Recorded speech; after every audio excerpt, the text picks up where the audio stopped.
Wow. Well, okay then. What a great idea for what is it, a magical girl Western show? Is that what you call it? I don't know.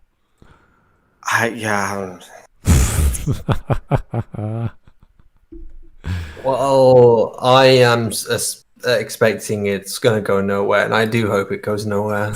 I want to see at least one season just to see what they can write with that kind of basis. But anyway, let's get started. Well, Okay. Good afternoon, everyone. It is 4:00 p.m. Eastern Standard Time. We're starting an hour early because we might be having game night tonight, and that's always a good idea. So we are doing, what is it? The Violence Binary, a video essay by one of our favorite video streamers to cover, or video YouTubers to cover, and that is Wit and Folly, in case you didn't figure that out from the Twitter I left. Oh boy, Wit and Folly, guys. How much fun can we have with Wit and Folly? It's just an hour and a half worth of...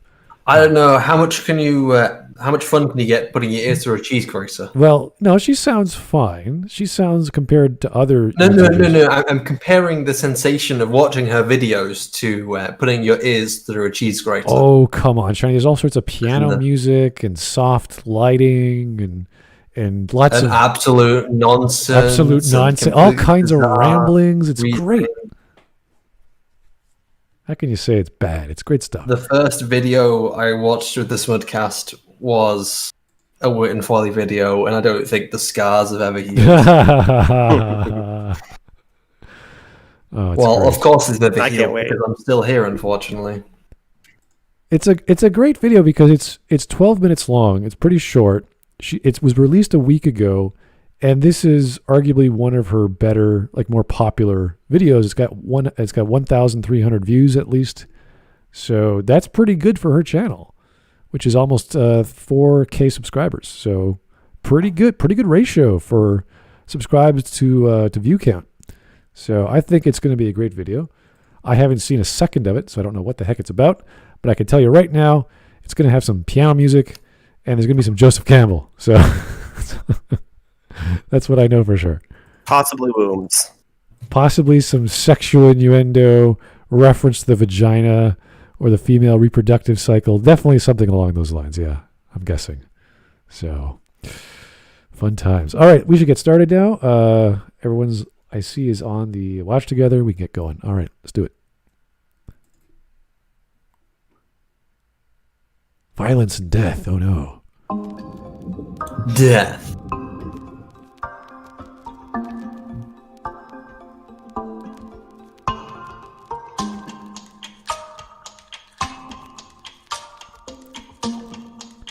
A lot of good movies here. Well, not anymore. From think pieces to academic studies, there is no end to the conversation about violence in art and its effect on the audience. Oh no. Oh, fuck. Oh no, what did we do?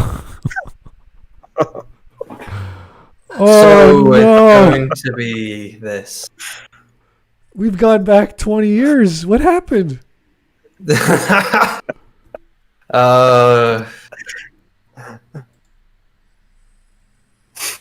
Violence in video games and movies. Oh no, it's affecting our children. What are we going to do? Jack Thompson. Let's call up Jack Thompson, the lawyer, to help the children's. Oh my. It's a shame that I didn't bring any alcohol with me.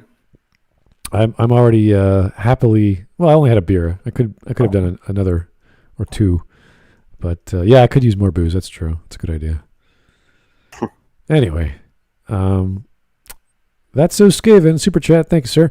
In the words of the blessed pipeman, what fresh hell is this? Well, we're not sure. Maybe she's going to reverse this entire sentiment and be like, yeah, violence in movies is not a thing. This is all poppycock. Who knows? You choose to watch what you watch, so it depends. I prefer to look at story as a reflection of humanity rather than as something that has an effect on humanity. Both. See? Yeah, that's good. Pretty good, huh? Smart But girl. not all stories reflect, humanity. I don't think Star story. Wars reflects. I don't think Star Wars reflects humanity. Every story reflects humanity. I don't think. I don't know. I don't think Lord of the Rings reflects humanity exactly. Well, I think when you create stories for other people, you're doing it for a very human reason. It's not just I have an idea. I have an idea, therefore I'm going to create something. You're talking about the motivation behind it and the creative idea. Yeah. Behind it. It was the actual thing itself is not one-to-one any kind of scale with actual humanity. No. I'm not saying or society. I'm not saying that at all. I know, but it's the inference that can be made from her statement that I'm on about. Okay. Well, I mean, I'm liking it so far. She did a really good job introducing and then going, I don't believe this. Like, okay, I like that. True, but I think that the former is more productive than the latter. It's asking the question, what does this say about us now, rather than attempting to control the media for different outcomes. So when approaching this topic, I thought, what about the effect of violence on the story itself? What about violence through a more mythical lens? Oh boy, that's interesting. This is taking violence through a mythical lens. I don't know what she's getting at, but think of it like if you understand the theme of whatever kind of violence, so like World War violence, that's very graphic, if like a Spielberg flick or what have you, how does that affect the storytelling? Because now that you have this veneer of violence that it's a certain style, will that affect how you see other violence that's not as the same style? Or even later in the film, when you see something like someone slapping someone, it's like, oh, that's nothing compared to what we just saw. So you have a tone shift from, even if it's still violence, different kinds of violence, different styles. That's very interesting. That has just gone through one ear and out the other. Really? I think that's fascinating. I think if you have things that build up to violence, like it gets more and more dangerous and more gruesome, that's how you do stuff like gore and thrillers properly. So you don't want to have like jump scares all the time and all of a sudden nothing, and just have normal horror and gore. Or you don't want like Chainsaw Massacre gore popping up randomly. You want it to slow build up, and that's how you get your maximum denouement or your maximum climax. So anyway, that's just my take. That's fine. That's so Skaven again. Does 2 girls, 1 cup reflect humanity? I hope to God not. I really, really do. Okay. What does a deuce in the story say about us? In real life, violence is rare. Anyone can commit violence. Everyone has the potential. It highly depends. Yeah. In Toronto, violence happens every day. There's a killing with a gun every day in Toronto. So every day someone says sorry for accidentally killing them with a gun. Yeah. That's it depends. It depends if you're talking about a middle of nowhere town, or if you're talking about, like, I don't know, a really rich city or a poor city. Are we talking about the Middle East? Are we talking about South Africa? Are we talking about China? Yeah. Russia? I don't know, France, Germany? From her perspective, let's just say her neck of the woods, it's rare. Let's say that. That's okay. You can make subjective observations like that. That's fine. It's highly dependent on exactly where you are, that violence, and how you measuring it exactly. Because again, not all violence is the same all over the world, and it's not all to the same levels, to the same extent, and the same quantity. Sorry. For sure. Yeah, that's the thing. So I want to know exactly what she's referring to. I think she means daily life. Let's say that. The average person going to school. Daily Western life, average life. Yes, okay. If we were specifically referring to daily Western life, I would probably say yes. On average, a lot of people experience violence rarely. But then again, it can depend, because I'm sure there are a lot of people who do live in more violent areas. Right. For sure. Everywhere and day-to-day life, for most people, it is rare. But mythically, violence is a part of the cycle of life and death. It represents a shared struggle. A hero is an inherently violent figure. They have violence done to them. They must commit violence to save others. There is an apparent balance or binary that exists in the story. Okay, that's interesting. It depends on what your definition of hero and the genre, of course. If you're talking about detective fiction, there is almost no violence done with the hero or the detective character. He just uses his mind to figure out who did what, and then they accuse someone. There could be a chase scene. There could be a violent ending to that villain. But other than that, there's pretty much no violence from the hero. Not all heroes wear capes or guns or knives or fists. Yeah. So she has to be very specific when you talk. She said mythic. So I was like, all right. Ancient Greece? Yeah, lots of violence in those stories. Sure. Why not? Pretty standard stuff. Between violent sense. Which sides different marginalized groups land on reflects something important about that social status quo. An aesthetic violence in women in film, Kill Bill with flying daggers, Joseph H. Kupfer states that film aesthetically frames violence in 3 ways. When all 3 are found, the violence provides more layers and depth to the entire piece. Doesn't that automatically say that there's not a binary? If she's admitting there's layers, and that there Maybe, are 3 criteria, I'm inferring that the binary is probably more due to morality because she's referring to the hero and the villain, both committing acts of violence. And then at the same time, she's talking about the specific violence being one of 3 categories or being all of these categories. I'm not saying she's right, but I'm saying I think that's the argument she's trying to come across with.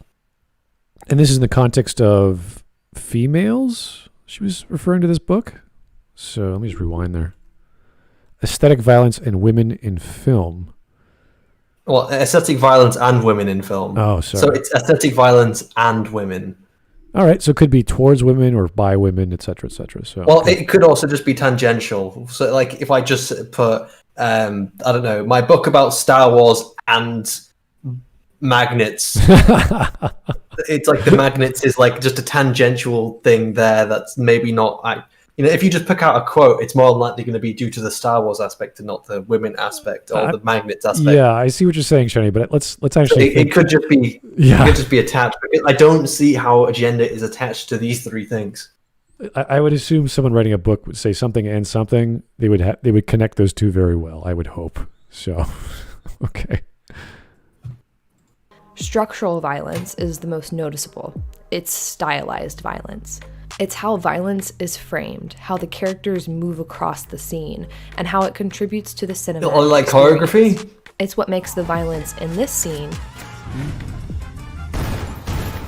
different from the violence in this scene. One second, what's the definition she's used exactly? I don't know, let's rewind. That was interesting. Let's rewind. Across the scene, and how it contributes to the cinematic experience. Okay, so she's talking about when you watch something in the cinema, how you experience action, which equates to violence. So music, sound effects, lighting, camera angles, that's all cinematic. No, I'm not entirely sure. I want to go back to the very beginning of her statement. Film aesthetically noticeable. It's stylized violence. Stylized. It's how violence is framed, how the characters move across the scene, and how it contributes to the cinematic experience. It's what makes the violence in this scene different from the violence in this scene.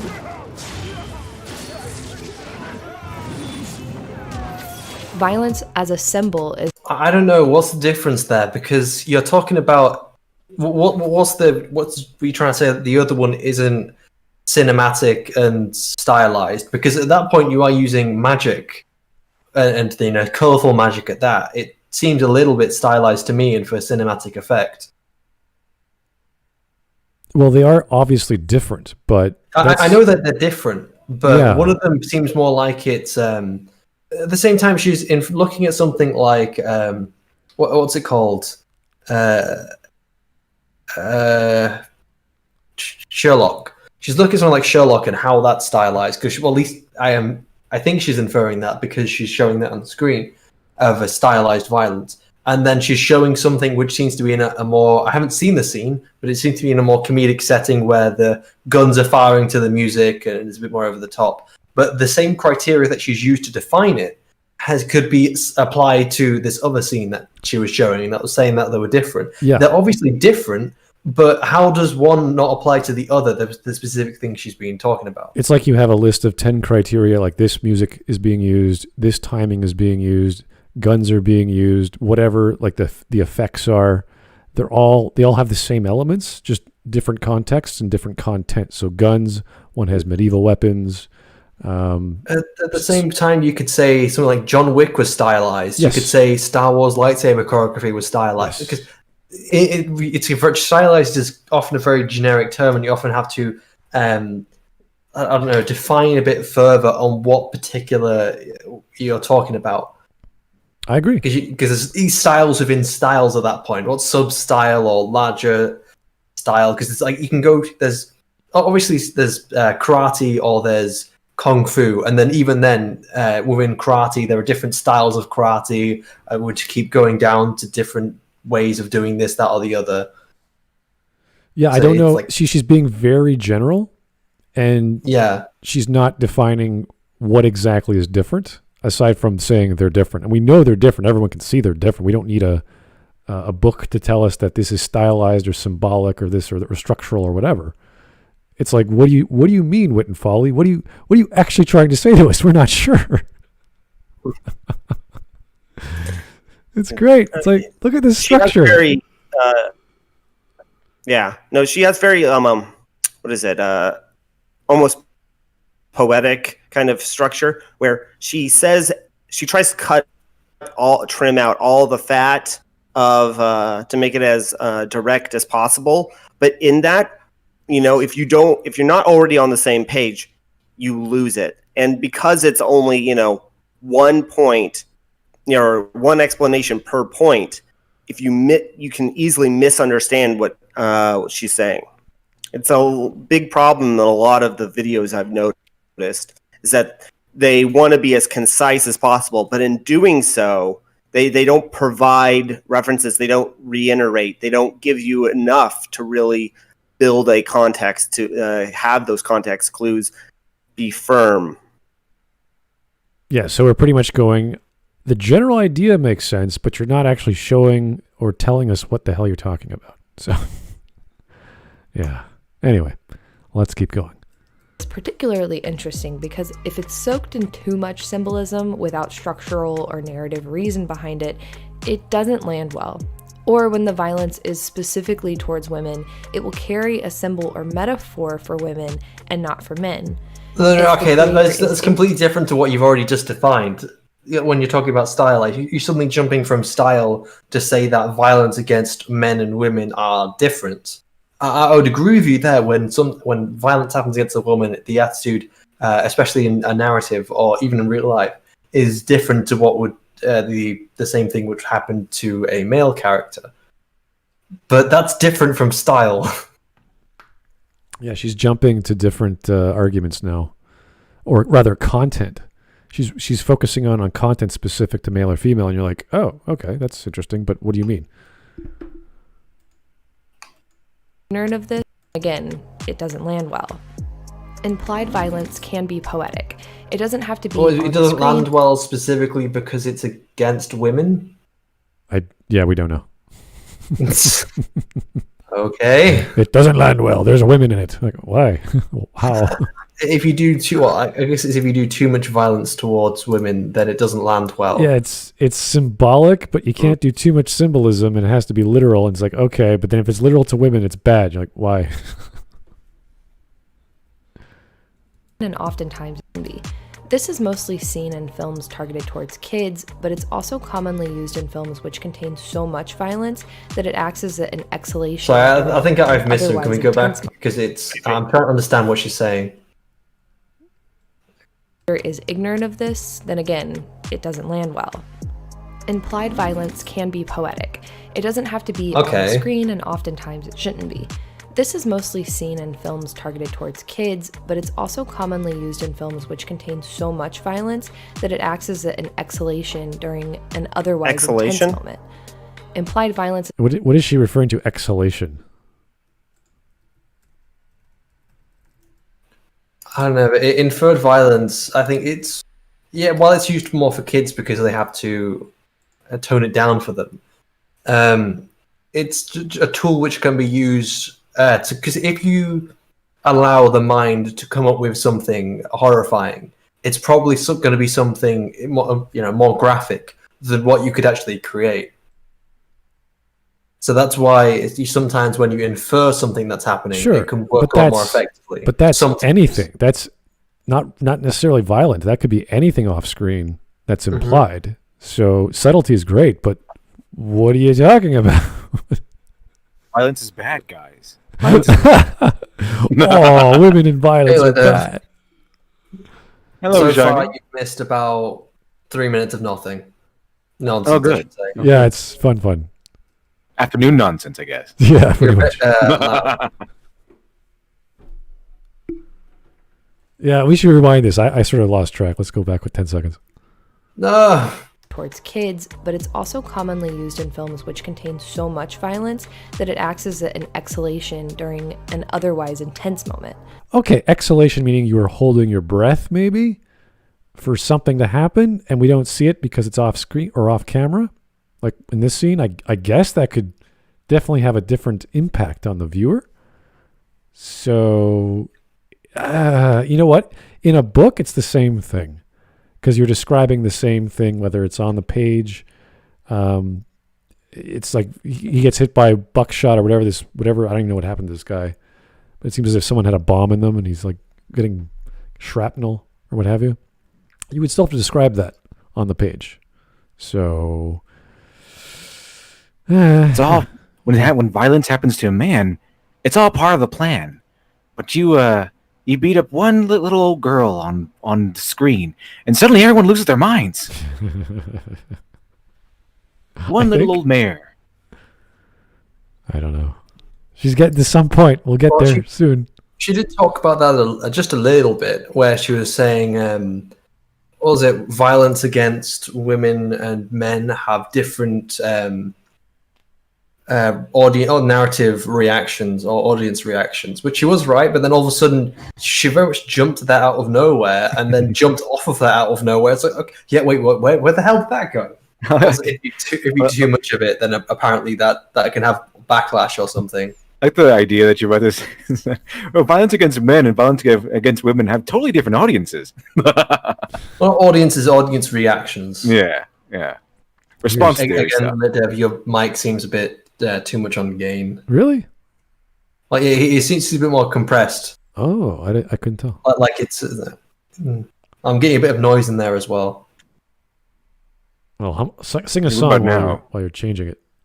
One sec. Was it Litiv? What about now? Still a little loud. Loud is good. And now? That's good. You sound better. Yeah. Okay. Awesome. Shiny must be the sound technician. Are you taking any sound technician courses this semester there, Shiny?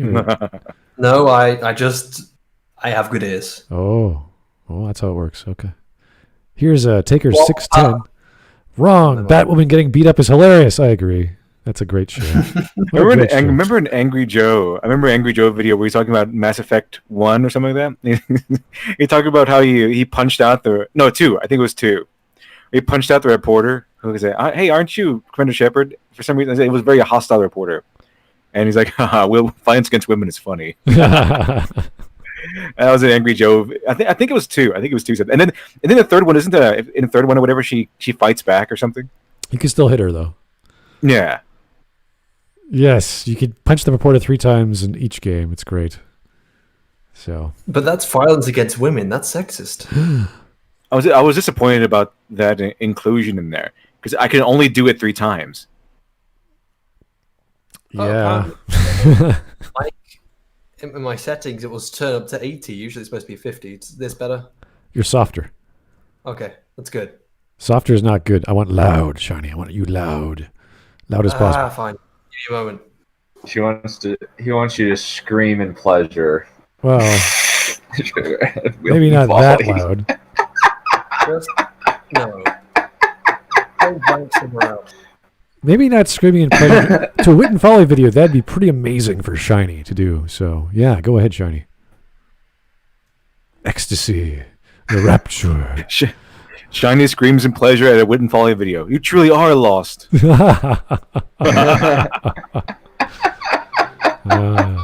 you go. How was that? That's great, Shani. Okay, fantastic. Let's read a super chat. Keep going. Rock Suzuzi got a promotion at my job, so have a Kingdom Hearts code. Yeah, hey, here's a good reason to celebrate. bad excuse, but good reason. If you have a dream, don't wait. Act. One of life's little rules. Axel. Who the hell is Axel? I have no idea. Fuck. Is there an Axel in Final Fantasy? I don't think so. Is it? Maybe it's just a Kingdom Hearts character. Never heard of him. Yeah. Didn't know. Anyway. Very likely. There's so many weird characters in Kingdom Hearts that aren't based off the original franchises, so you don't know what the hell they are. But they're usually like shadows or clones or this. This is so stupid story.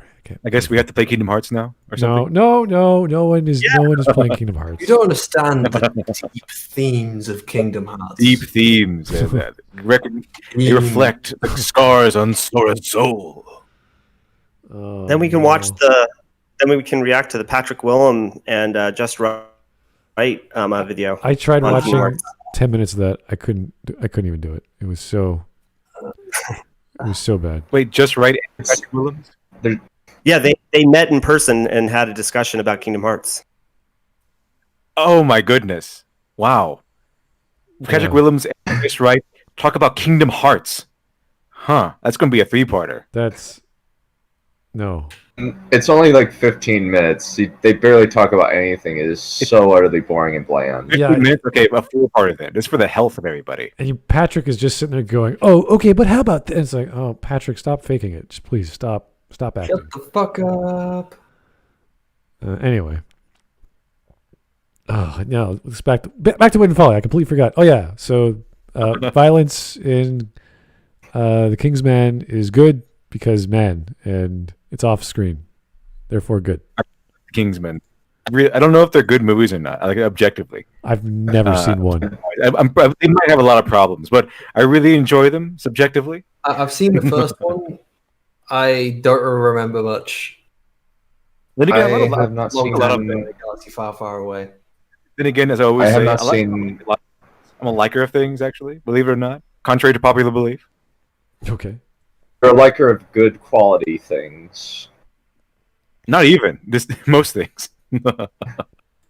Okay, you're a liker of stuff that isn't utterly intelligence insulting. I'm not a fan of things that actively insult the fans and people who have devoted their a lot of passion to a project or a fandom, or things that are just also just awful, absolutely awful. There's certain things that if it's bad, but it still has like some charm to it. Like I enjoy the those kung fu movies that have really bad lip syncing. They might say that as a flaw, but I really enjoy those sorts of things. I like and then if it has like something that appeals to my interest, like literary characters in the movie League of Extraordinary Gentlemen, then I like that. It's really fun. It's really fun. It's still a terrible movie. It's really fun. I also like I can also enjoy the prequels. They're still a mess, but the Star Wars prequels are still very fun. It's a crock of shit. Yes, I mean there are a lot of problems, and it even actually shows you the difference between the mindset behind the prequels and the mindset behind the sequels. Because the mindset behind the prequels, there's a lot of good ideas in there, a lot of good ideas, a lot of fresh ideas, a lot of interesting ideas. Very poor execution, unfortunately. The sequels, there was kind of a lacking of good ideas and a lacking of execution. Maybe there were some good ideas in there, but there was a heavy lack of execution, and it was actively insulting, and a lot of laziness in there. Here is Taker 610. The second Kingdom Hearts was balls. Female villain just didn't land. Aw. Kingdom Hearts 2. That's like a 10. How old is that? It's got to be at least 10 years old. There's like 20 Kingdom Hearts games. The Kingsman? No, Kingsman. The second Hearts. Kingsman was balls. Oh, I'm sorry. Female KM. villain didn't land. KM. My apology. I thought, why am I stuck on Kingdom Hearts? Okay. Never mind. Everything I said. because First Kingsman was. I like the first Kingsman better. The second one was kind of weak. Not all franchises that begin with K are Kingsman, okay? I think Kingdom- that maybe like think that the chat is just psychologically programming Smud to think Kingdom Hearts. Kingdom's Men. Okay, it's Kingdom's Men. Kingdoms. Oh no! What happened to me? Wait till Disney buys out Kingdom franchise, and then we'll get Eggsy in there. Eggsy and Sora team. Oh my gosh, that sounds utterly awful. I can see it happening. Actually, they can do it.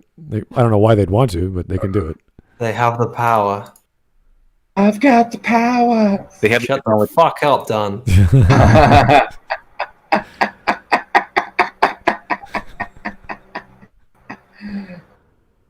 You won't be doing your Joker ass laugh in a minute when knock you on your ass. From space. Oh boy, Joe crazy. So crazy. I see people brought up Kingdom Hearts without me. I've done my what's going on? Someone's taking over your job. Why is that? I'm wondering now if you would like a Kingdom Hearts morning nonsense. You may as well. I mean, if Joe started this, and he was on like 13, 14 Smudcasts just in a row, and other people started doing it. I was like, what is wrong with, like, is this like a conspiracy to drive me insane? Just constantly bring up Kingdom Hearts? Like, is this a normal? Are they trying to tell me something? I shouldn't. Like everyone's really wanting this Kingdom Hearts. I'll do a Kingdom Hearts morning nonsense one of these days, probably pretty soon. Oh. Okay, because I can't see myself. I'm going to have to inform you. I'm not going to be available whatever morning that is. You're washing your hair that day. Yes, I can't. I'll be washing my armor.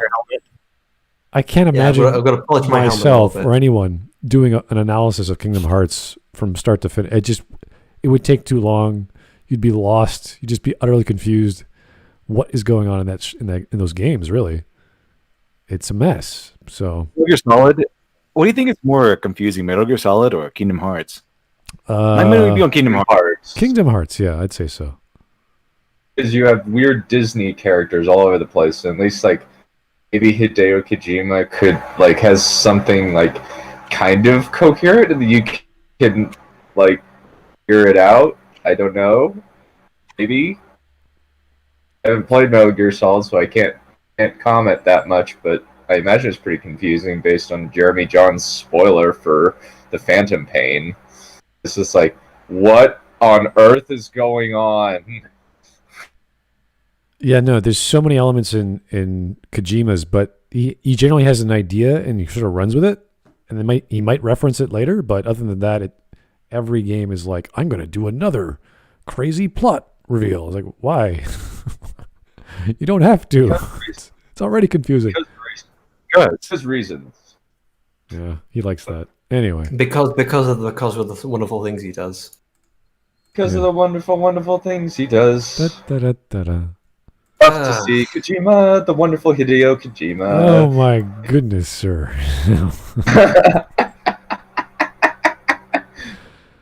No one minds if I just take Dunn out back, right?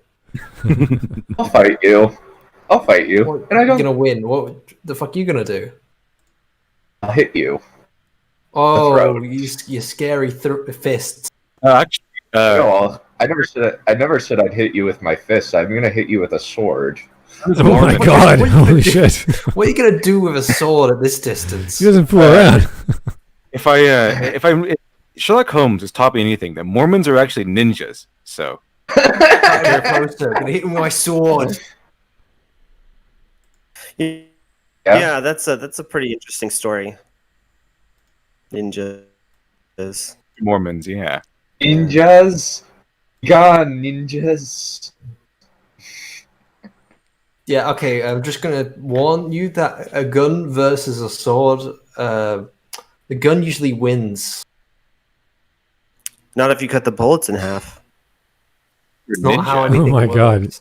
Well, Yeah. the bullets are more like these laser bolts are gonna more likely just melt it. But you have to see me first. You have to see me first.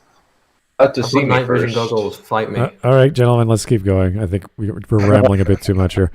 Joe Crazy. The thing about Kingdom Hearts is that even the cell phone games connects to the main story. I hope and pray What?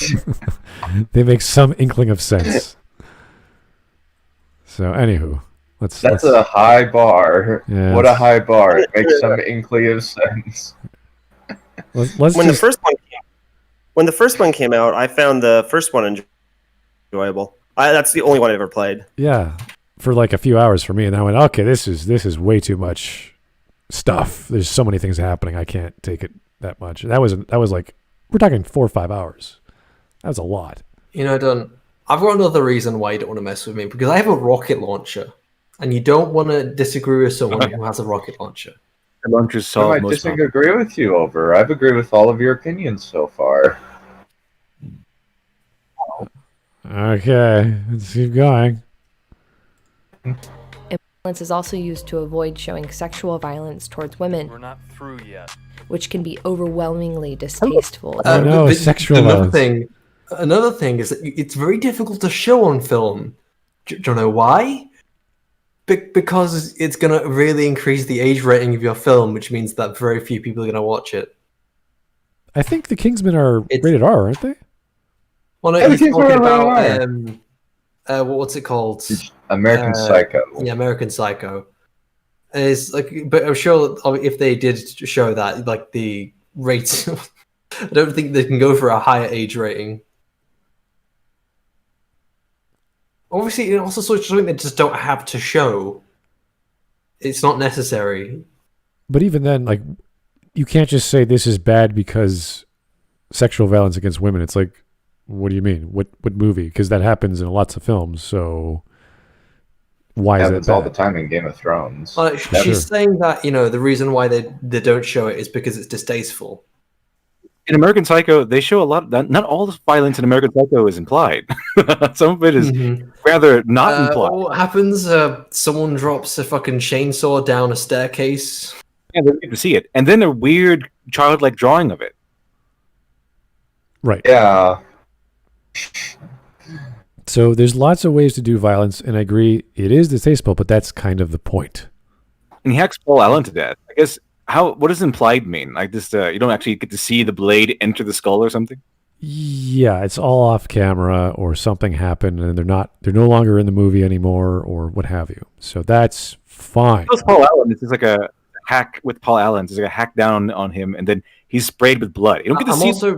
I'm also pretty sure at that point it would become like really gore porn or something. If it's actual sexual assault violence, like being filmed.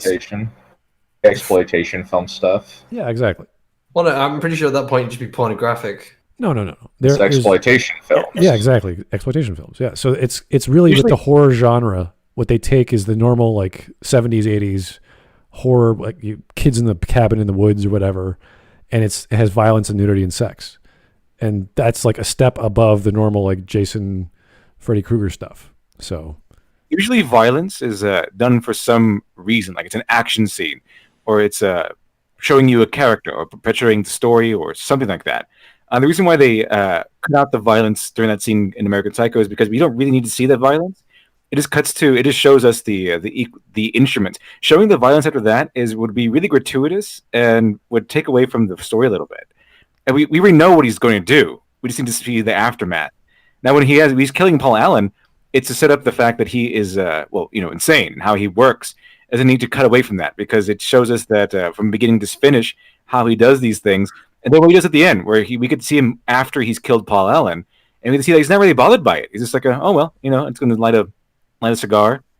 And, that's why I made my avatar that. All right, let's keep going, shall we? And that's why you don't get a better apartment. Yeah. Well, right here, what she's talking about is that, she says like it's overly done. It's extreme, and that's bad. But isn't film supposed to explore taboos, explore the uncomfortable?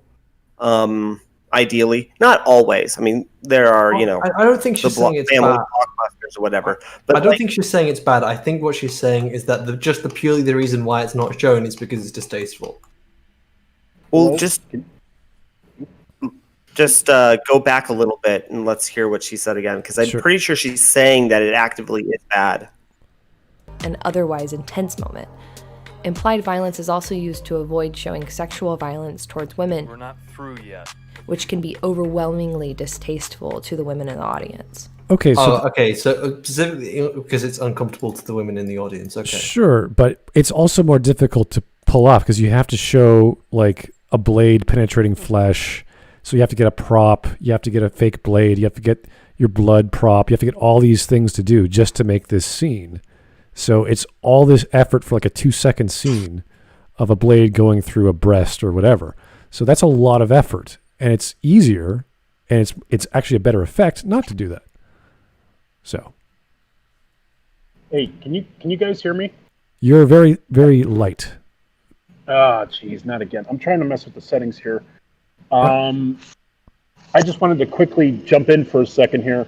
I don't know if you guys ever watched the original Assault on Precinct 13, the one from the 70s. There's a scene in there where it's the scene that sets the whole movie in motion, where a little girl gets shot point blank in the chest.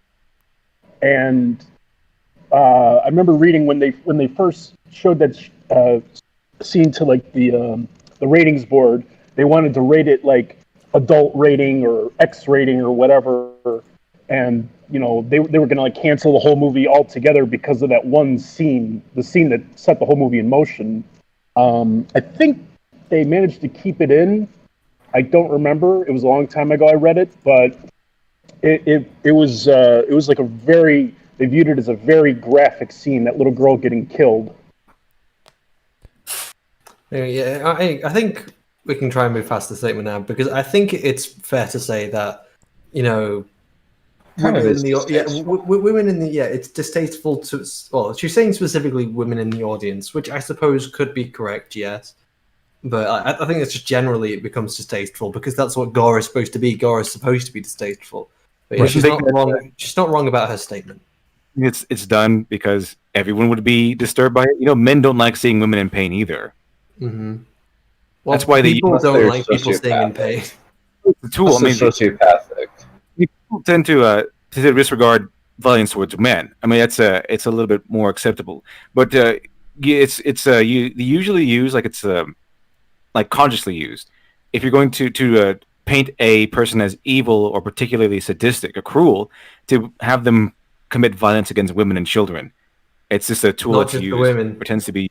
No, not just the The men, but children. the women and the children too. Or when in Alien, when in Alien versus Predator Requiem, the pred alien goes into a nursing home and kills a bunch of pregnant women by face raping them. Yeah, exactly. I'm pretty sure that thing also fills them up with xenomorphs somehow. Hence To random face rapes pregnant them. women. Hence face rapes them. Some movies that are intended just for men, that is the demographic, is they show violence against women to make the men feel uncomfortable. Men are basically hardwired to be protective of women. That's why it's in there. And it feels like she's almost saying that that this makes women uncomfortable, but it doesn't necessarily make men uncomfortable for the same reason, or for a very similar reason. To like the predominant feminist fantasy or the feminist narrative, men are also disturbed when violence is committed towards women. Okay, men are in the audience not going, "Oh, that's fantastic" or whatever. No, men are more than likely disturbed by violence towards women. That's one of the complicated things about women on the battlefield, is that sometimes they will not fulfill their normal objectives, not behave in the way they are normally expected to, so that they can protect their female the female officers are enlisted on the battlefield over their normal objective, over their normal training. Not that they shouldn't be there. It's one of the complications of it. All right, let's shift gears to a super chat here from Roxas Uzi. Kingdom Hearts still has a better story than Death Stranding and the new Star Wars movies, and still is a better game than Fallout 3 or 4 and New Vegas. Also, if you do analysis The mobile game is canon to Kingdom Hearts. Holy crap, that was a mouthful, sir. I could see maybe better than Death Stranding, but the rest, I'm not sure. Sure, Star Wars movies, I don't know. You're comparing two piles of garbage, so I don't know how you're how you're comparing Kingdom Hearts to Star Wars. I'd really like to know that. But Fallout, those are fighting words. I think you got to be careful with what you say about the New Vegas fans. So, Yeah, I heard New Vegas particularly is a sacred cow. yeah, pretty much. So I actually have it, but I haven't played it yet. Yeah, I've played it, but the thing is, the gameplay is. There's going to be people who are going to assassinate me for this. But yeah, I found the gameplay really clunky. I'm saying the story is probably much better, and I've heard that the story is absolutely fantastic. But I just find it really difficult to sit down and play because the gameplay is so iffy. It's kind of like Knights of the Republic. I can only really play Knights of the Republic now on like my iPad or something because it's just, I don't know, it feels weird just to sit down and play it like on a PC. If it works a lot more better on mobile now. I think I pretty much can play any Fallout game. Well, not every Fallout game, but almost any Fallout game any time of day. Even like 10 years from now, I'll still enjoy Fallout 2 or Fallout 1. Maybe not Tactics like Brotherhood of Steel. Probably not. I don't really like that too much. But any other Fallout game, I think I'd just pick it up, no problem. And especially New Vegas. That's my favorite. So anyway. Let's just avoid that topic, okay? Narratively, essential violence is that sort of mythical point I was making earlier. Heroes are inherently violent. Physical struggles and violent struggles are more visually accessible, and they're more exciting. In this case, the violence provides straightforward narrative meaning. A character begins weak but is... I'm confused. Okay, so the first one was it stylized violence? And then she didn't properly accurately define that. And the second one is thematic violence, which I guess is violence when it's interpreted. And on top of that, the other one is what we're talking about here: action violence, Narrative violence. Narrative violence. I'm trying to sort of like understand where she's coming from with these three, in terms, especially since she hasn't properly defined them or explained them in what way she's talking about them specifically. Because again, the two scenes that she was saying, this is why these two scenes are different. And then using the same definition that she was using, you could put that definition to both those fight scenes. Certainly, like you could both consider them to be stylized, especially since one of them's using fantasy magic and it's all over the place with slow motion shots and everything. Stylized violence could be argued to be a motif. It could be a certain way to shoot any scene that just happens to involve violence. And if you're talking about narrative violence, you're talking about anything in the narrative that depicts violence, which is kind of obvious, but I would assume it partakes or is part of showing this is the villain, he's doing something dangerous, it involves death. That's narrative violence, which is kind of like telling a story to show your villain be a villain. It's okay, yeah, that's true, but you should be doing that with your story anyway when you're talking about themes of death or murder. So it doesn't have to be... Like, if you're talking about in a narrative, in terms of a story, like a lot of the violence in there in stories is to be part of the narrative. Because I'm trying to think of any kind of story which isn't part of the narrative or any kind of like part of the story. Mostly just dramas like usually... Whiplash is an example of a movie without violence. Well, no, not talking about, because she's talking about violence here specifically, and there's three types of violence. And when it comes to her last one specifically, the idea that your violence, like, you know, if your violence contributes to the narrative, but when you design a story, everything has, or ideally everything has a purpose. And usually, if you're adding violence into the narrative, it's for a purpose in that narrative. Exactly. And there are a few of I can give a few examples. One of them being one of my favorites, which is Boondock Saints 2, where they even say the lines, "It's time for some gratuitous violence." And but the thing is, whenever their violence happens, it's always, and it's on camera specifically. It's always because they're fighting some. So they're making a hit on some mafia guy, or they're fighting their way out of an attack or something like that. There's always purpose behind it. Another example is Shoot 'Em Up. Now, that one is claimed. It is described as an over-the-top, gratuitously violent shoot 'em up story. It's very simple, very fun, all that stuff. But every time there's violence on screen in that movie, also, it's always because of a reason. It's always because he's trying to rescue the baby, or they're trying to escape, or they're trying to fight guys that are trying to assault them. There's always a reason, or diving from the air and shooting guys who are going after them. That sort of stuff. It's always a reason why there's violence on screen, and it's tension filled. It's awesome. It's wonderful. They frame it very well. Usually pushing. It's part of just in some way anyway. Part of the narrative. Like, is she specifically maybe talking about like it's pushing the narrative forwards? Because I suppose you could say it's part of the narrative if you're introduced to this character and they're a cage fighter, and they're punching someone in this arena or something as you introduce them. There is an argument that you can say that's part of the narrative of introducing this character, but is she maybe specifically talking about the narrative of like the story, like the main plot focus? Because it doesn't add to the main plot, but it is part of the narrative in how it's defining this character who you're introducing. Again, she just needs to, I don't know, use less flowery words and language, and maybe just be a bit more accurate and descriptive with what the fuck she's talking about. I think the book she read outlined these three things, and she's trying to give examples, and I don't think it's working. So the same with, let's say, the example of, she showed the Joker there, I think, and was it Batman or whatever, where he has that magic trick with the pencil. Like, that's a form of characterization. We showcase the Joker is violent. He's also a trickster, and he's trying to be flamboyant. It's like, okay, great, fantastic.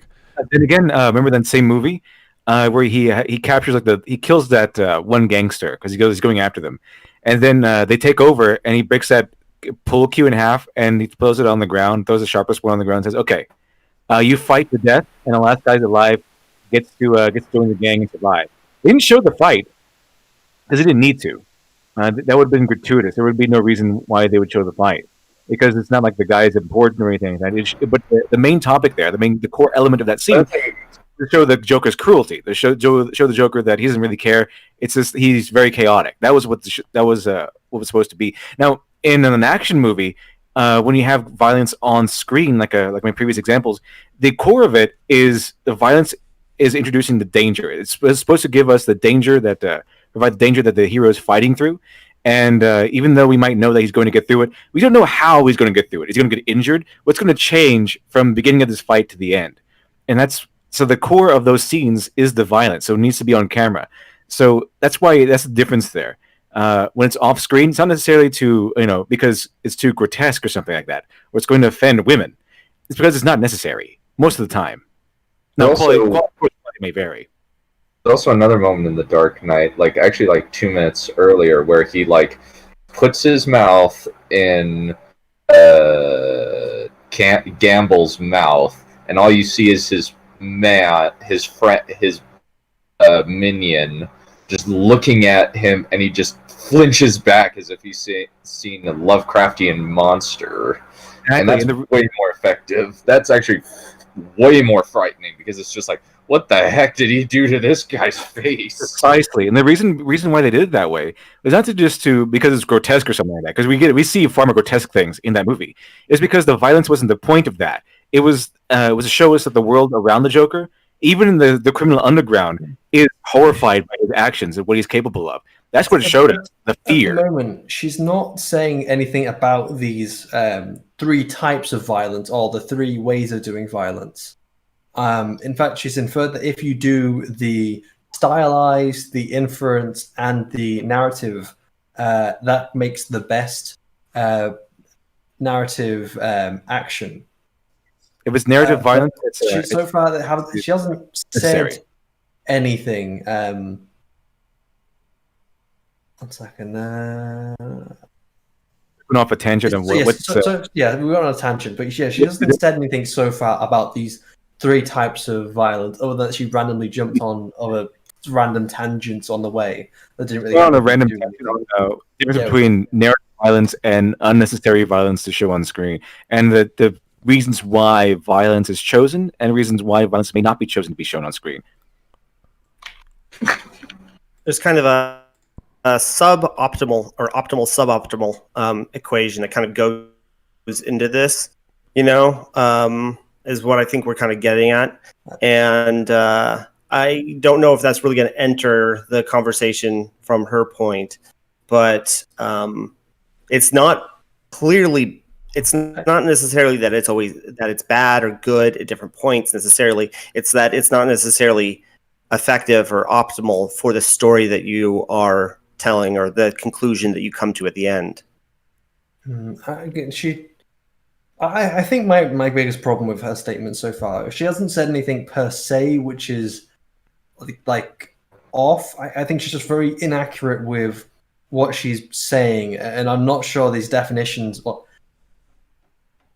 I'm not sure these these 3 attributes of violence in thing, or because a lot of the narrative is a lot of them. A lot of action is in films is often stylized, and a lot of action can also be is more inferred because you can't show all the violence there. And I think there's probably more attributes to violence which you can add, and I don't think she's properly defined these 3 attributes of action. And I don't think she properly understands them, because she's given examples which apply to, like she says, this one applies and this one doesn't apply, and it applies to both, and she hasn't explained why it doesn't apply to both, or in what way or what aspect. And maybe we could just watch a little bit more to understand where she's trying to get from. Okay. Now strong enough to beat up the bad guys. A character was searching for meaning but is now willing to die for a cause. I originally wanted to make this video to explore why this image was therapeutic compared to this image, which makes me feel sick. Both of these scenes are implied violence against women. Even What? One of them is a dead lady who she died because she died of sadness. I wouldn't say dying She's of sadness. dead.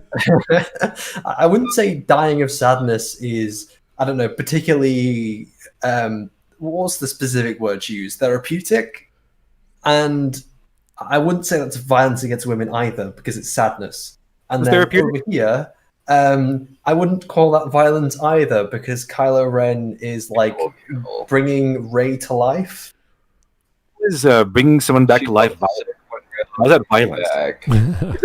He's getting like paddles or something and violently shocking her back to life. He's just touching her wound or touching her whatever, and then instilling his life force or something inside of her, and then bringing her back to life. Is that violence? Oh, don't say it like that. No.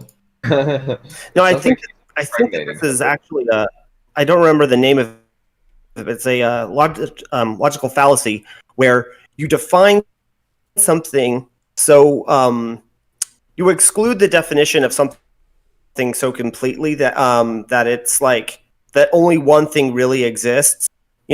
She's ignoring like the kind of the ability to tell a story. That if certain things happen in a story naturally, that they're defined like that. It removes kind of like the agency of the characters, the ability to tell certain stories, without meaning other things. She's defined certain things to only be able to be interpreted a certain way. Okay, there's a big difference between the I don't context. know if that makes sense. Yeah, between the scene of a wake or a funeral procession and someone dying in your arms because of magical power drain or whatever the bullshit that is. There's a big difference, okay? A wake or a funeral procession it is very therapeutic. That is kind of the point when you go to a funeral. You're supposed to make yourself feel better. You're not supposed to be there to wail yourself silly and collapse in a rat of pain. You're supposed to get to know people and say, oh, I knew this person and they did this for me and they were nice and this and that. There's a big difference between a public gathering of people feeling remorse and trying to feel better, and then we have the death of a hero. I want to see where she's going with this. Let's pause to see what she means Yeah. by what, like, her feelings, what gave her the feelings. So I'm assuming that she hates Rise of Skywalker. But again, dying in someone's... dying of sadness isn't violence against women. And even if she died against, from violence, like, say, if Anakin did kill her, this scene here is still not still not violence. It's a wake. Or a funeral. So technically, it's a mutual killing. Like, she sacrificed herself to kill Palpatine. Then she got brought back because she's married. Well, I think she died because of the dyad force drain, which didn't drain her force enough to kill her, but then killed her later. But then Kylo has enough force to bring her back to life, and at the same time, like, I don't know, there's no apparent it didn't stop her at all. Never mind. Stop using logic in a J.J. Abrams film. The thing about the Padme situation, I mean, if you go back before this, where there's actually violence committed against her from Anakin, that yet again that was done because it's showing you that Anakin has crossed the line. He is hurting the one person in the universe he probably would have done anything to protect, and that's so the violence. I will say that is handled very poorly. Yeah, I mean, the prequels are a mess. Unfortunately, I wish they weren't, but they are. But even then, it was done to show us that he has crossed the line. He's really gone in the darkness. He's gone over the dark side, definitively. You turned her against me. You underestimate my power. Let's see what she has to say. Yes. Even though the nature deaths were not explicitly violent. I could talk to no end about how visually and meaningfully this falls apart, but I wanted to explore why the imbalance. Yeah, I agree. Your argument falls apart. But let's back up a bit, because the problem with violence done to women is directly connected to the problem with women being violent. In violent women, the What? Okay, just take a second to understand that. No, it isn't. Okay. I mean, is there apparently visually? Okay, no. Okay, so is she? What? Okay, is she talking about like violent women in terms of like now? I'm going to assume that she's talking about violent women in terms of narrative structure, like in terms of film and media like that. Not talking about like actual violence. And it's like, is there any problems with like, I don't know, like a woman being violent, like in a story? Because obviously a protagonist, depending on the story, like some women who are like main protagonists or something like that who are violent. No, there's nothing wrong with that at all. I quite like those. I like the Femme Nikita. It's one of my favorite TV shows. I like the movie also, the French version, not really so much the American version, although it is okay. I wouldn't say that in narrative there is a problem with violence against women, because it's just part of the story. There's violence against men as well. Yeah, I say if she's talking about the audience reaction, I think there's something which you can go into there about, I don't know, how men and women see genders differently, especially when it comes to gender violence. I would say that if it doesn't serve the story, then you probably should take it out anyway, regardless of what it is. What I'm interested to hear is basically why exactly like she can visually pick apart the Rise of Skywalker ending from a moral perspective. I'm curious how it relates to just women in general being physical or whatever, and how that depicts like how she's shocked by when they die. It's like if you see a movie about war and you see a soldier and he's firing a gun and then he gets shot in the face, it's like that's war. We get it. If it's a woman or a man, it makes no difference. The two things she's shown aren't even violence against women. Yeah. Committing violence on themselves in the case of Rey, and it's just a woman is dead. But Rey was the hero. I mean, she was the protagonist. That's the thing you have to. That's the burden you're going to have to take on your shoulders if you're going to be the protagonist of an adventure story like Star Wars. I mean, if you're the protagonist, violence is going to happen to you. More than likely. That's why, I mean, canonically, if she even said so, it usually happens to men. Because that's what, because in a hero story like this, traditionally, it's this, the hero's journey has been a male character. And this is one of the reasons why, because they have to go through a lot of violence, usually. They have to endure violence, they have to commit violence. And when you go to the Greek myths, you go to pretty much any myth from history, from antiquity. It's usually like a male central character, usually. A male central character, and it involves violence in some way. Like the 12 Labors of Hercules. And of course, the event that sparked the 12 Labors of Hercules. Achilles. It's all of these things that where they have the hero's journey, you have a central male character, and he endures violence and commits violence and must commit violence in order to get through the problem at hand. So if you're going to have like a female character in there, you're going to need to be okay with her engaging in violence and having violence inflicted upon her for the sake of the story. Here is Roxas Uzi. The Kingdom Hearts story might be bad, but the gameplay more than makes up for it. The new Star Wars have nothing redeeming about them. Okay. I guess the last... Well, welcome to the Smudcast, folks, where all the super chats are about Kingdom Hearts. I don't know what's going on here. Because they're trying to psychologically program you to want to play it. I don't want... No. Smud. Smud Hearts. Smud Hearts. Oh, my God. Oh, my... They want you to play it, and they're going to pester you until you do it. Yeah, yes, the Kingdom Hearts gameplay is very much like Final Fantasy 15. That's very similar. Is it better story than Star Wars sequels? I don't know. I don't know. Can't answer that. It's like comparing one mess to another. It's a totally different mess, but it's still a mess. That's right, yeah. Two giant franchises of garbage. It's amazing. Anyway, yes, I'm really curious where every time she says something, where is she going with this? It's like every minute, I'm just like, what is she saying? Femininity and violence in contemporary American cinema, Hilary Neroni states that the violent woman has always been present in American cinema, but that her use is still not on par with that of the violent man. She shows up in isolated incidents, such as femme fatales in film noir, or in large quantities with a genre, such as the final girl in slasher films. Neroni states that the depiction of a violent woman upsets this association of violence with masculinity. Really? What? How? Okay. I don't care. I mean, maybe this is, I don't know, maybe an outdated idea, but I don't know. But I just know that everyone is capable of violence. Well, think about it this way. Right. Say you're watching a soccer game. It's all men. Then you watch a female soccer game. It's like something's wrong. Something's off. You know? It's not as fast-paced. There's lots of passing. There's not enough aggression. You know? I don't know if you've noticed that. That's how it goes. I'm not saying female soccer is boring. I like watching both because, I have Canadian soccer teams that are great. They're female.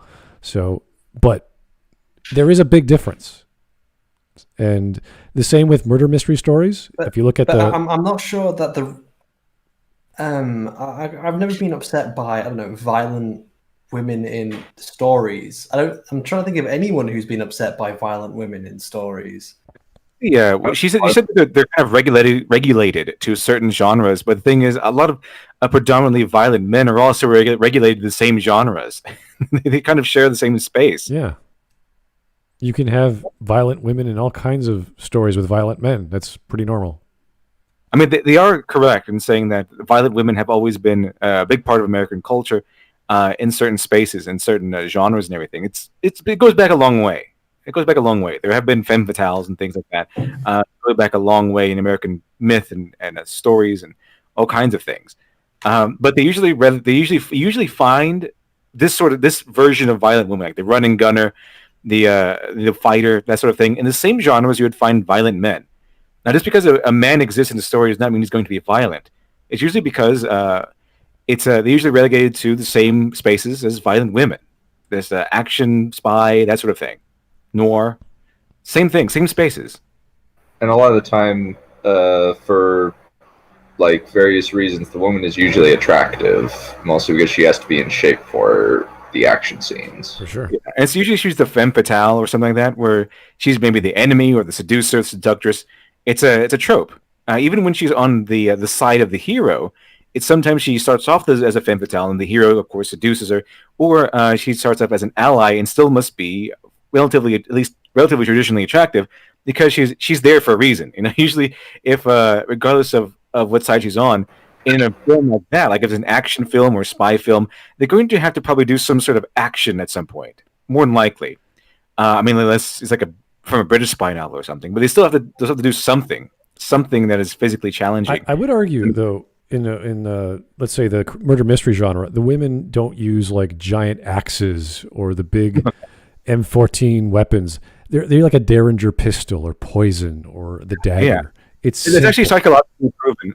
Men will tend to use like more gory instruments of brutality, while women tend to use poisons and something. That's why poison was actually like if you remember, what was her name?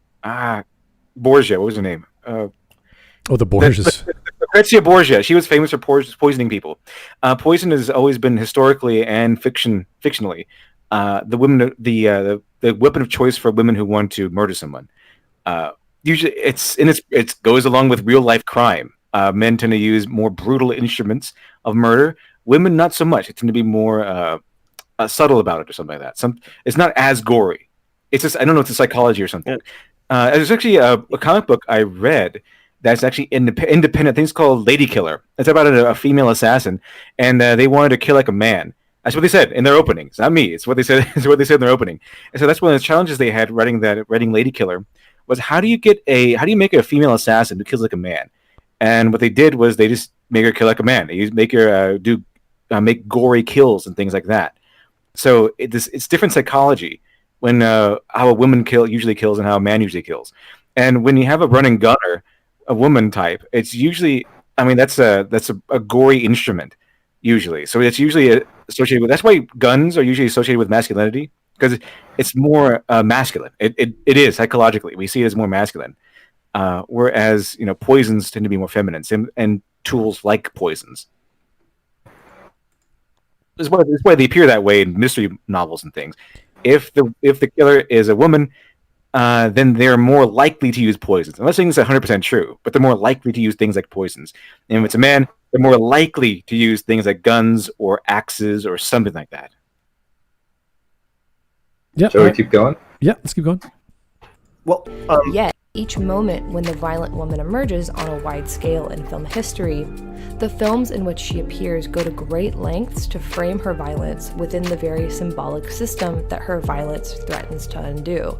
In this way, these films are an effort to ameliorate the social antagonism at the same time as they are explorations of it.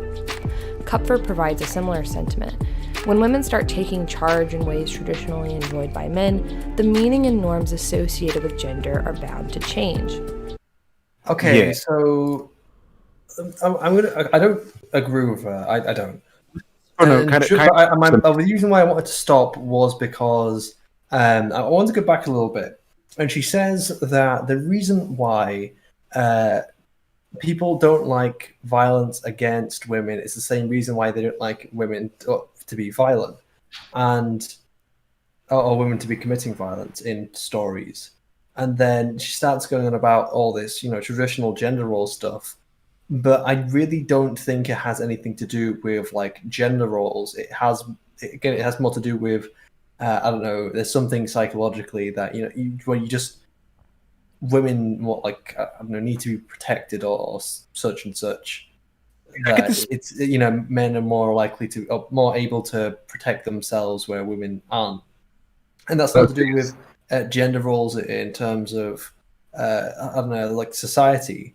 That's more animalistic in nature. She's also using Gone Girl, which is an example of just this psycho woman who is making her husband uncomfortable. And also, again, it's gender norms. We're talking about gender norms in terms of psychotic killers. Usually when we talk about gender norms, that's I don't know, women aren't usually firefighters or women aren't usually police officers. But we're talking about fucking psychopaths here. It's not exactly. It's not a norm. In order to have a gender norm, it has to be a norm in the first place. And it's not normal to be psychotic. Usually, it's not really normal to be psychotic. Usually, people are not psychotic. But I think I kind of, if I get the meaning behind these words correct, I think I kind of agree with the meaning behind the words. But the wording itself is kind of dubious. Enjoyed by men, okay. Yeah. I think that, yeah, exactly. I was just going to point that out. Enjoyed by men, I think, is very, very much telling on where the perspective is coming from and pointed to. There's a lot of salt in these words. But yeah, you look at a man committing violence and you look at a woman committing violence. Yeah, it's not really usually viewed the same way. It depends on the context and everything. A man committing violence, people will say, okay, well, it's not as unusual because this sort of gory violence stuff is usually, it's not too far away from what we associate with men. They tend to do that sort of thing. Men are go to the army, for example. But when we do see the same sort of scenario with a woman, it is a little bit different. We see a little bit different. But it also depends on the context. Are they good? Are they bad? What side are they on? What they're trying to do? What are their intentions? That sort of thing.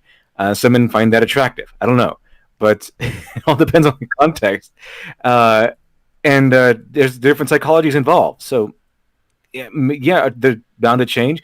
And what do you mean by norms, the meaning and norms associated with gender are bound to change? You mean that when you look at a man and woman who are not psychotic or not violent, do they change? Do they then change once a woman becomes more violent? Yeah, we have different ways of viewing men and women who are suddenly becoming violent, and we view them maybe a little bit differently. It all depends. So, what does it mean what do those words mean exactly? A norm associated with gender and bound to change. I don't know what that means exactly, but do we look at men and women differently based on what kind of violence they commit and why they commit it? Yeah, I think we do. I think this is easy to understand. When we talk about genre, we look at the noir genre. We have the femme fatale. She's sexy. She's violent. She's always the seductress.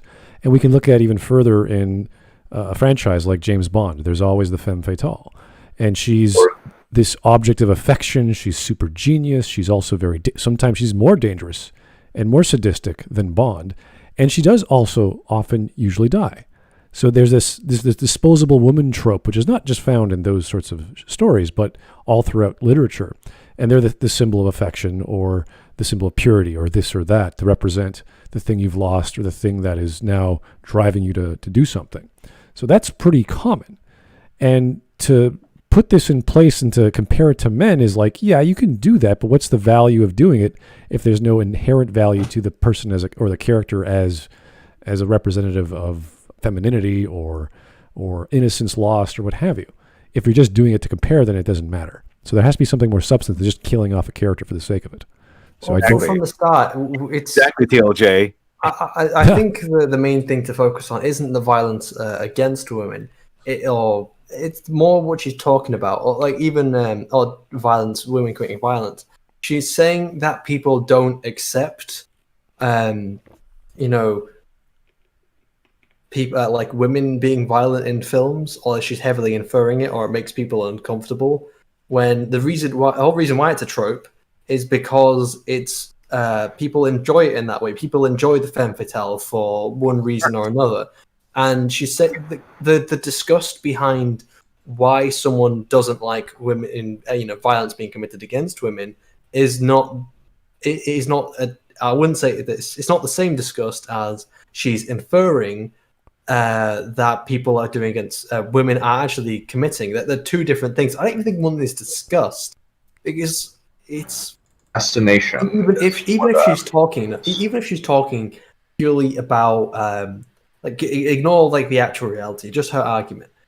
She's bringing up, or men just don't like their traditional gender roles being taken up, and that would be more, I don't know, an attitude of they took our jubes argument. Yeah, I don't think anyone mind. They're not the same. She's the whole argument is based on these two things are the same when they really aren't. I think that they're separate, not only in the audience reaction. The audience reactions are different for different reasons, and the only really thing that connects the two is that women are doing it and doing those actions. Like even if she's right about all this, and that we do see women and men different when they do the same thing, like for different reasons, we do. We see men committing violence differently than we see a woman committing violence. It's just something it's in the psychology. What's wrong with that? Why is that wrong? That's what I'm waiting for. Yeah. Why is that?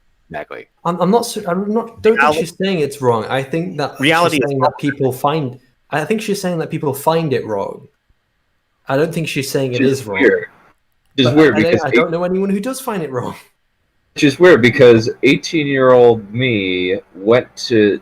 Or was I 19? Either way, 18 or 19-year-old me went to see Mission Impossible Rogue Nation like 3 times in the theater because I thought that Rebecca Ferguson kicking ass was awesome. And it doesn't hurt that she's a very, very, very sultry, attractive British woman. That's fetishization of British people. I'm afraid, Dunn, that's illegal. It's just your opinion. It's objective fact. It was, but it's unfortunately your opinion, like everything else. Because everything is subjective. Yeah. Everything's subjective. Just like everything's political. Everything's a social construct. When you're part of a team. Anywho, here's Roxas Uzi. Thanks again. She better never read anime or manga because everyone gets the hammer of violence, male or yeah. You know what? If you ever read a manga lately, they don't give a shit. They don't care. They kill everyone equally.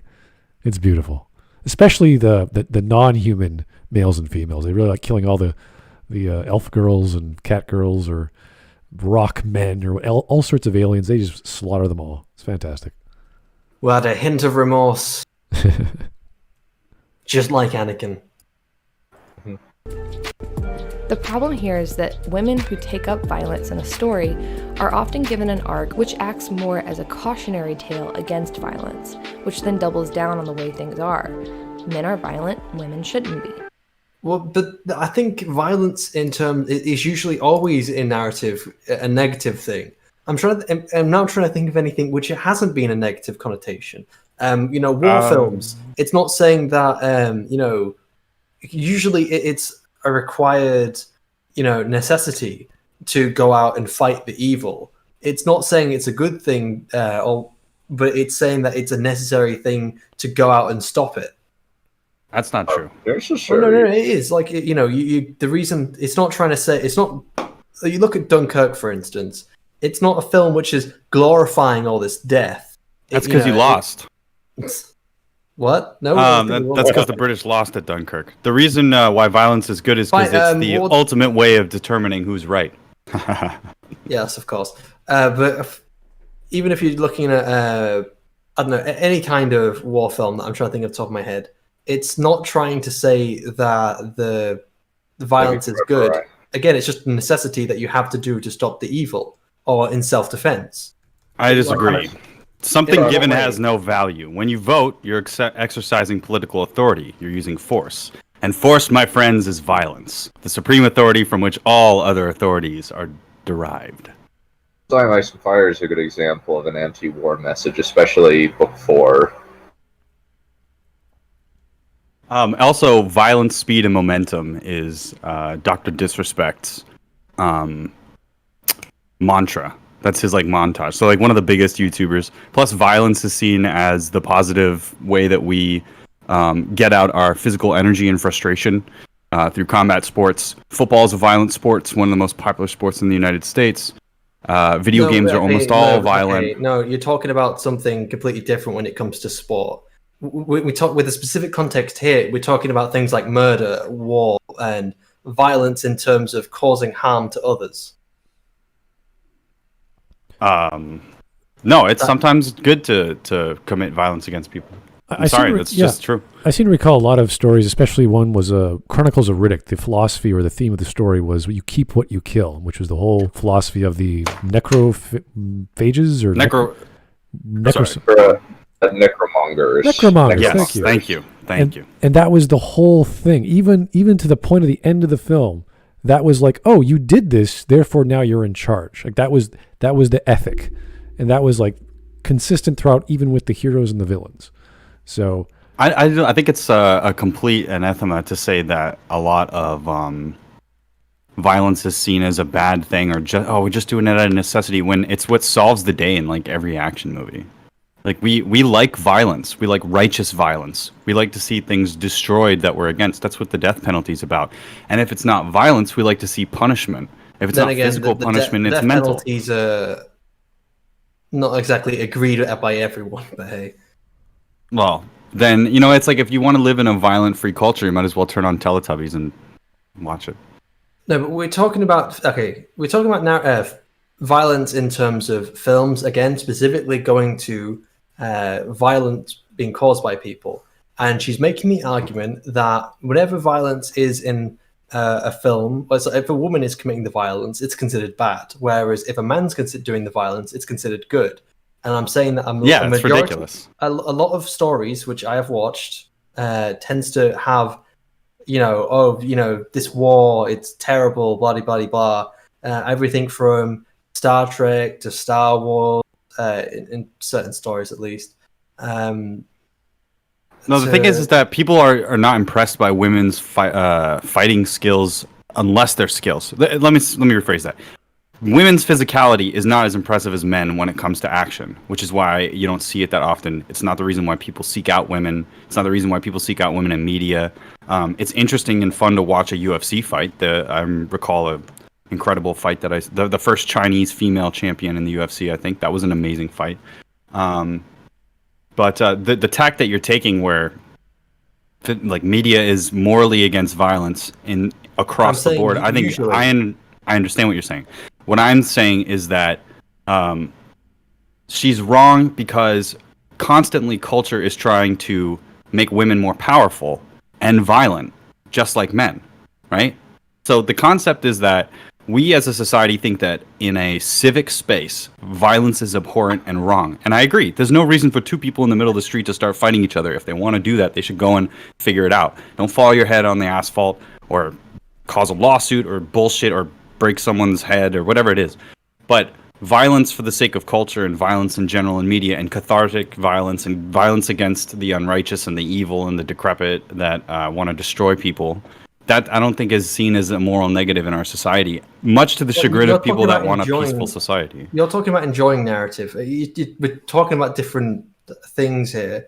So again, stories, and she's saying that violent women are considered a negative in Western stories, and it's considered a positive thing in male stories.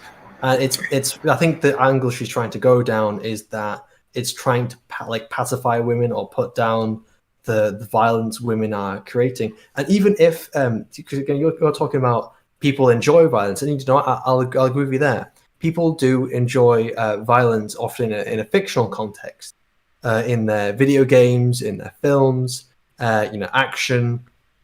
But even then, a lot of these films often, I guess, just by the very nature of violence, it is almost treating it in a negative, or not. It is also having a negative context because ultimately you shoot a gun, someone dies, or you have a squad mate who dies, or that person. War, there's death. Death is a bad thing, and that's where a lot of stories delve deep into. I think even a majority of films that are talking about violence, again, in violence in terms of one person hurting another one, is a negative in some kind of way, even if it's not explicitly stating it. I'm just going to disagree as equating violence with immorality. I'm just not going to agree to that. That seems to be a weaselly way of getting out of justice. The fact of the matter is that we like to see bad guys get defeated. We hate to see the people that we love get hurt. That's where we get the violence is bad thing. Which is why the Red Wedding, for instance, was so effective. Right, but nobody is upset if people find it viscerally horrifying if Joffrey gets killed and he chokes to death, but nobody's gonna miss that mother, whatever, that son of a bee. And people like to see action because it's violent. Otherwise, we wouldn't have an entire category for it. The real thing is we're not talking about people enjoying to see it. We're talking about why. What do you mean? That's what this is all about. I feel like I have to keep putting this on because you keep going somewhere else. Talking about are you talking about how it's framed? Are you talking about how it's what she's saying is that the films, again, going back to her statement, because I'm not talking about the way people enjoy it. I've even agreed with you that people enjoy violence. I'm not disagreeing with any kind of justice. What she's saying here, to go to the direct quote, she's saying that violence in stories, when it comes to women, it's often putting them down or treating it as a negative. But when it comes to violence with men, she's saying that treats it entirely as a positive. And Right. I don't. I'm saying that's stupid because it's not a gendered thing. It's a protagonist antagonist thing. We want to see bad people get beaten up. We don't like to see the people that we like get beaten up. Now, if that can be women for a protagonist or it can be men for a protagonist, it really doesn't matter. But then she's just she's saying that it's she's saying that it is a gendered thing because, like, again, theoretically, from what she's saying that women protagonists do it this way, male protagonists do it that way, and then the way you counter that argument isn't by saying no, it isn't gendered. Well, you do, but you can't just say that it's because you're not getting around the fact that they are these. You need to dispute the fact that she's talking about, and she's saying the fact is this way that the women do this and men do that, and you need to. Sorry, I'm a bit all over the place with this, but yeah, you need to dispute that. And not exactly dispute what people enjoy in the media or the way that the narrative is enjoyed. Well, if I think part of the problem here is that she's not understanding, or either because she disagrees with it or she's ignorant of it, is that women process, the two genders process the two genders. You can say men and women. Sorry. Men and women process violence differently. They don't, and that's one of the reasons why we don't have an equal split of the gender going to see every movie, going to see, even just action movies. It's because women, they want different things out of it because they, not only because of tradition, but because when they see violence on screen, they don't feel the same things as men who see violence on screen. I don't think that's what she's talking about, because before she was talking about the reason why men, or at least she was talking about, no, but even that's what she should be talking about. That's not what she is actually talking about, because before she was talking about the what was it? The reason why people don't like to see women be violent is the same reason why people don't like violence against women. And she was inferring all the things like that's like a male a society role or a male norm. And again, that just made no sense. And she's looking at it through a gendered kind of almost discrimination term. And I would actually disagree with her. I think she's actually looking at it through a lens. She's nitpicking almost. She's only looking at certain stories that kind of fit what she's talking about, because I'm pretty sure you can find stories with a female protagonist who is committing some kind of violence in the same way as a male protagonist to like, I don't know, where it's treated more positive than one of the stories she's talking about, or using as an example of violence being a positive thing. I don't think that people like to see women commit violence in films because women aren't very good at it. I don't even think that people have a problem with women committing violence in film, because what I'm saying is that it doesn't sell. People don't buy into it because there's no woman that looks like The Rock that looks like he could smash something over someone's head. There's depends on the context. What's the most popular female action hero? Because I can shout off like, oh, we got Arnold Schwarzenegger, we got Kurt Russell, we got The Rock, we got I'm not saying that it isn't Brad more Pitt can step in there. We're not talking about popularity, Glib. We're talking purely that apparently someone has larger audiences just have problem with women committing violence, and she's saying specifically that the reason why larger audiences have a problem with it. We're not talking about popularity. We're talking about a problem. The reason why they have the same problem. Who has what problem? That's too general. What I came on here to do when I was listening was that she's wrong based on the fact that there's like a gender difference in the way that she's saying it. And I'm recontextualizing it by saying that in general, violence in films is cathartic to anybody. It doesn't matter if it's a male doing it or a woman doing it, if it's done in a justifiable manner, which is the exact same perception that people have when somebody that tries to sucker punch an old man, the old man turns around and punches him. That video is going to get 10 million views because that's the kind of justice that people like. They like it when the underdog is able to overcome. What they don't like in film and media is when women get this boost up. And so it's really funny when you have somebody come in here and say that women are, they don't like to be seen this way. They don't like to be seen that way. No, it's just realism. It's just that most women aren't out there training in Muay Thai. And the ones that are, they know what they're doing, but they can get their ass kicked by a guy that has the same skill level and has more mass. And that's the reason why we have big-ass action heroes. Kevin Hart would be a good action hero. Why can't he be a big... Because he doesn't look like it. He doesn't look like half Thor, who's out there lifting up tires and shit. That's what people want to pay for. All right, let's get to some super chats and keep on going. I think we should find out what more she has to say about this opinion of hers we don't quite understand. Here is Adam Woodford. Just like Ghost of Tsushima, where the main character is trying to build a resistance against the invader and save his people from being killed. Where is that context coming from? I'm trying to think. What are we talking about here? A character is trying to build a resistance. So the story is him trying to fight against the invaders. Okay, I can see that. Here's Walt from wherever you are. Great to see so many filmmakers and writers making up the EFAP Smudcast Southpaw cast creators. Yeah, we've got a whole crew here of a variety of disciplines, from writing to production to post-production, you name it. We're all here. So... Sorry, everyone. Well, I don't know. Do I classify as a filmmaker?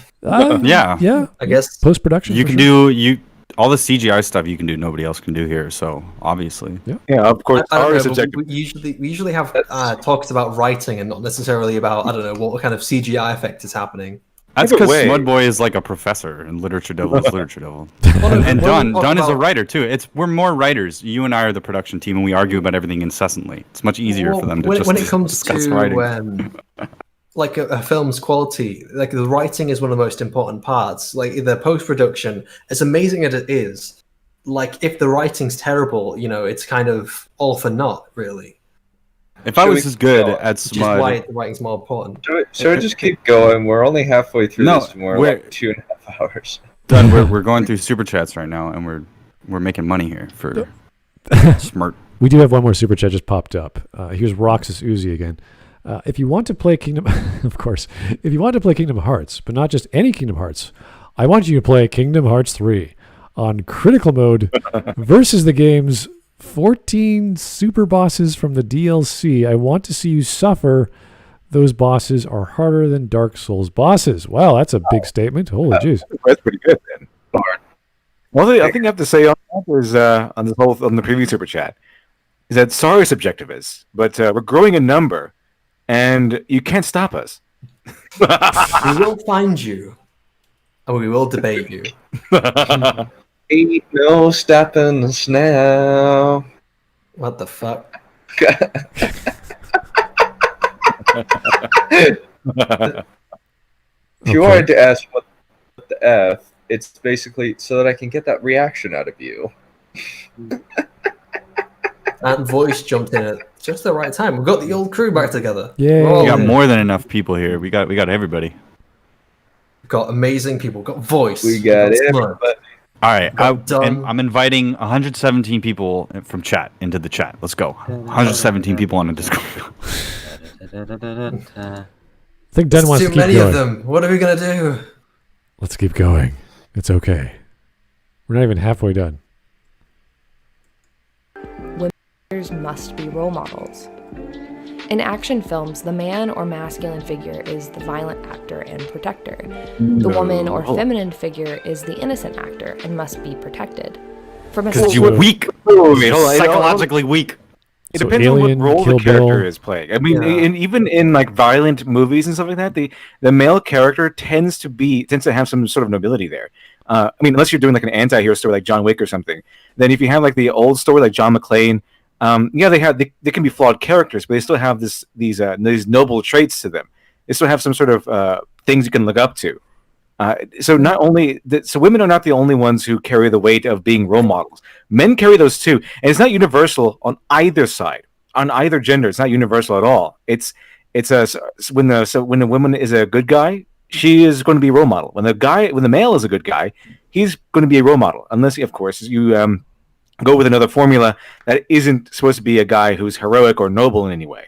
Villain, protagonist, anti-hero, that sort of thing. But it's not particularly gendered, as far as I know. Everything is gendered. This is why we love Terminator and Alien so much, because it creates I love Terminator to Terminator 2 because it basically, you introduce a character that is this male, classical, male and female, I gotta save the woman thing. And then the woman then becomes the guy, out of necessity in that scheme of things. She becomes the protector. And now the kid has to be protected. And then, realistically, if there was a Terminator 3, that relationship would then leapfrog, and it would be him and the woman that he's trying to have a kid with. So it's like, there's an incredible arrangement of personalities that you can have in a film. It's just that if we're really trying to look at what the structure is, usually one person, the protagonist, saves the girl, the guy, the kid, the friend, at some point, because that's something that a hero does. Now, LiteratureDevil, do heroes have to be gendered? I don't think so. Absolutely not. It could be a hero can be any gender, either gender. They can be from any background. They can even fail. They can be imperfect. They can be flawed. But at the end of the day, the hero will do the right thing. The hero will try to go on to the righteous path. When John McClane is a little rougher on the edges, but one thing I did like, controversially enough, about Live Free or Die Hard is when what's his name, Justin Long or whatever, says, why do you do this? Even though like John McClane has a loser life, he's divorced, whatever. He goes, because I'm the only guy who can. I'm the only guy who does it. And he even tells him, don't be a hero, because it sucks. You get a pat on the back, you get a medal, and they forget about you. But so he asks him, why do you do this? Why are you risking your hide to save the world again? Because he says no one else is going to. No one else can. Maybe he's trying to do whatever he can. That's nobility. He's very, very, very many flaws. He's a flawed character, but he still has that heroic nobility that is aspirational. All right. In compliment that a lot of people give Live Free or Die Hard, that it's not Die Hard 5. I got reminded by Die Hard 5 the other day, and I forgot it existed. I forgot that there was a Die Hard 5. Yeah, it's so forgettable. Here's Walt again. I'm an animator. Smud, you cut out, Smud? Yeah, no, I was trying to hear Dunn there. I guess he's finished. Dunn, you okay? Yeah, I'm finished. Okay. I'm finished, yeah. Walt, I'm an animator, but it would be so cool to see a contingent of creators discuss the CG aspects of film the same way the writing is discussed. Well, that's interesting. There were some special effects guys that have a channel that do that with other special effects, like was it martial arts choreographers and what have you. It's on YouTube. I know Corridor Crew talks about CG aspect of film all the time. Yeah, it's a lot to talk about, especially Disney films or animated films. So I know that the Lego Movie took like a year to build, like not to make, but just to pun intended. Sorry, to build. Oh, come on. You know what? When I mean build, I mean bake, meaning you're actually done all the work and you have to render the scenes. And with the technology they had at the time and the amount of the length of the film, it took a year on current whatever amazing hardware they had. So I remember there was a plan to do like a Trooper's Den stream on my stream. I was going to do one of the streams to talk about CGI, but I don't think we ever really got around to it, partly because it's, I don't know. If you want to check out that kind of thing, I recommend looking at the Corridor Crew, who are effectively bunch of fucking hacks. And they're not real village effects artists. If they were, why would they be on YouTube? Hey, look at me! Oh my god, they react to CGI and special effects in films and TV, and I think they do stunts and stuff as well. They react to stunts. They get like a stunt coordinator or stunt guy in from some kind of film and have them break down fight scenes. So they did like John Wick films, Bollywood fight scenes. They did the throne room scene of TLJ. So if you're looking for fun and versatility, they don't fucking know me. I don't know why I'm plugging them, but if you're looking for that kind of thing, then yeah, go check out the Corridor Crew. God, I bet they use Marmoset toolbacks of fucking hacks. They don't even get a watermark. I have some stuff that I'm planning on doing after I make my Mr. Robot review, which is what I'm like singular focused on. I have a plan to interview a bunch of professionals in the industry that I'm trying to get to ask them questions about it, because there is going to be differences of opinion.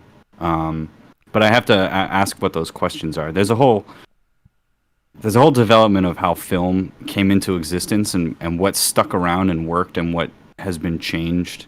First there was the Big Bang, and then films were created. Well, like the reason why it's a good reason. People ask. What I want to do with a lot of my YouTube channel is it's basically a frequently answered questions thing, for as far as the film business goes, because people have a lot of questions like why use 24 FPS, and then they try to rethink the wheel. Now, if they looked at my YouTube video and saw my arguments and my explanations and what I'm trying to get across, maybe they wouldn't try to rethink the wheel and they'd make a better wheel or have a suspension system that works with the wheel. So there's a lot of things in the milieu of the day that we're in right now that are practical for people but don't make the film look very good. And then there's the cost aspect of it, and actually getting down to what the actual reasons why certain things are is really difficult, because it's so personal to the people that are making the films, and power struggles get into it. And whenever I've tried to ask or inquire about something I wasn't there for, who has the original story, people's memories fail and stuff. So it's like, well, who came up with this? This person says that they did this, and this person says that they did this.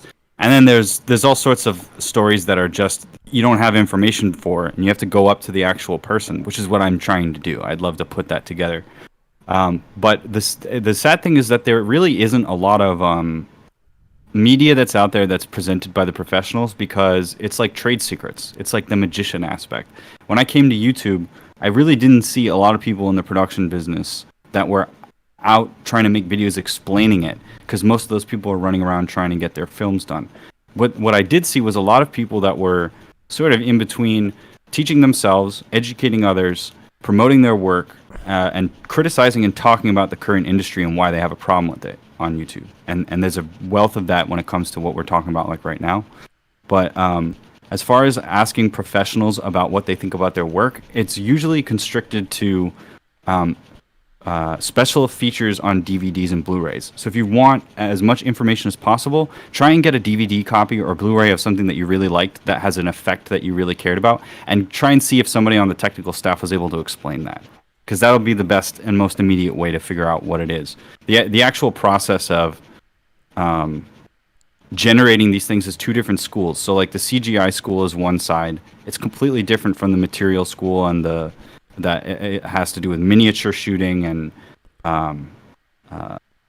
in-camera effects, special effects.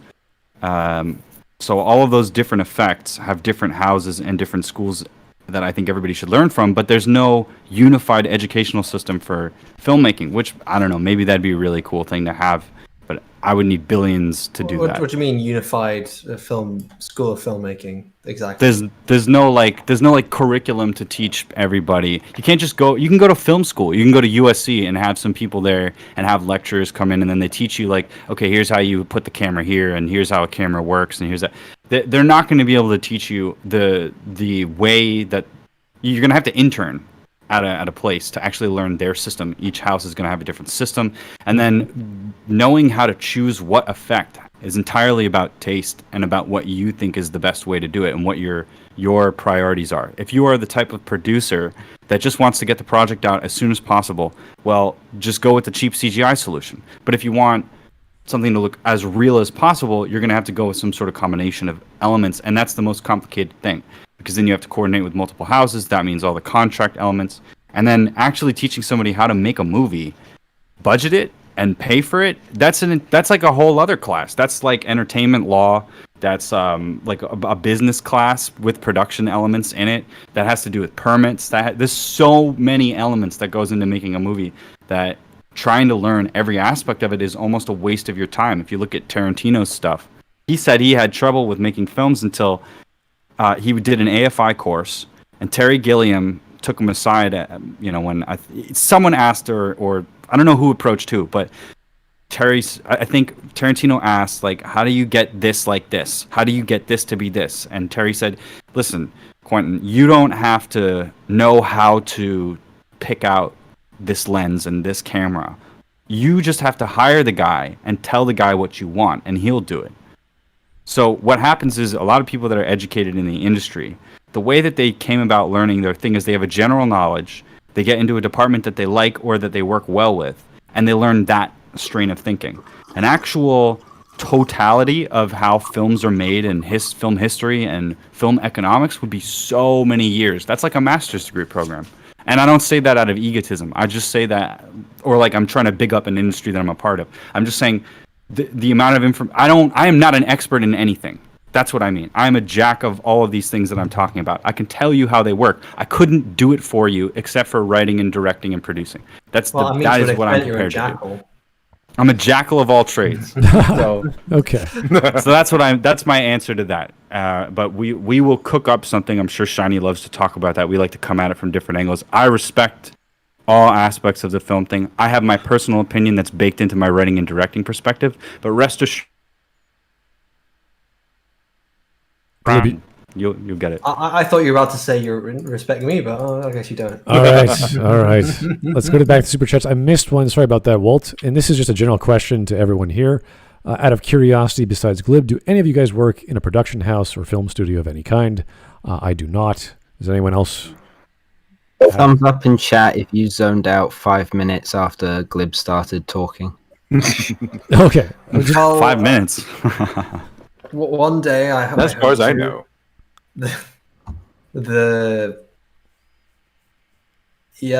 Hopefully one day I will, but at the moment I'm still just learning my trade. I've only just started university, so I've already learned a few tricks.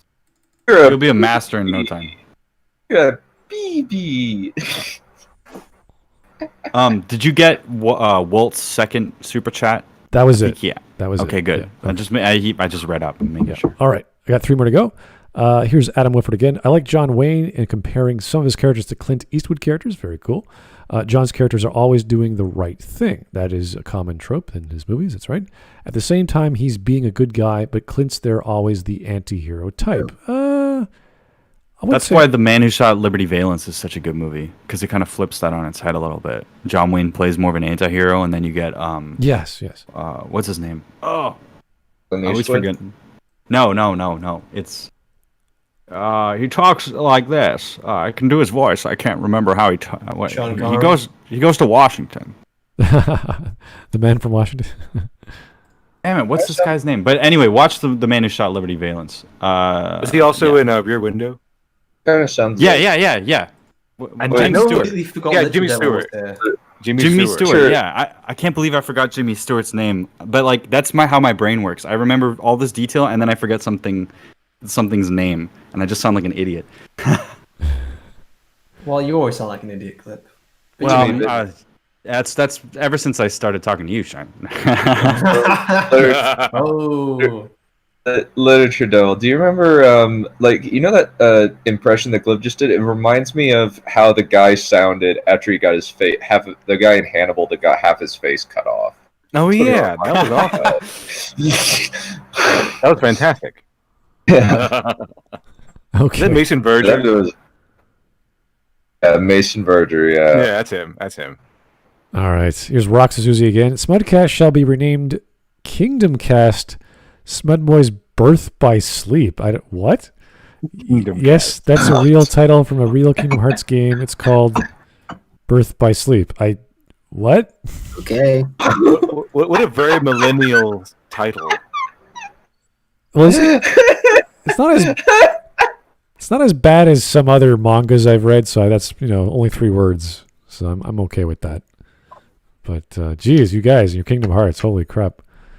All right, one more. They're trying to beat you down, dude. I know what's going on. They really like this game.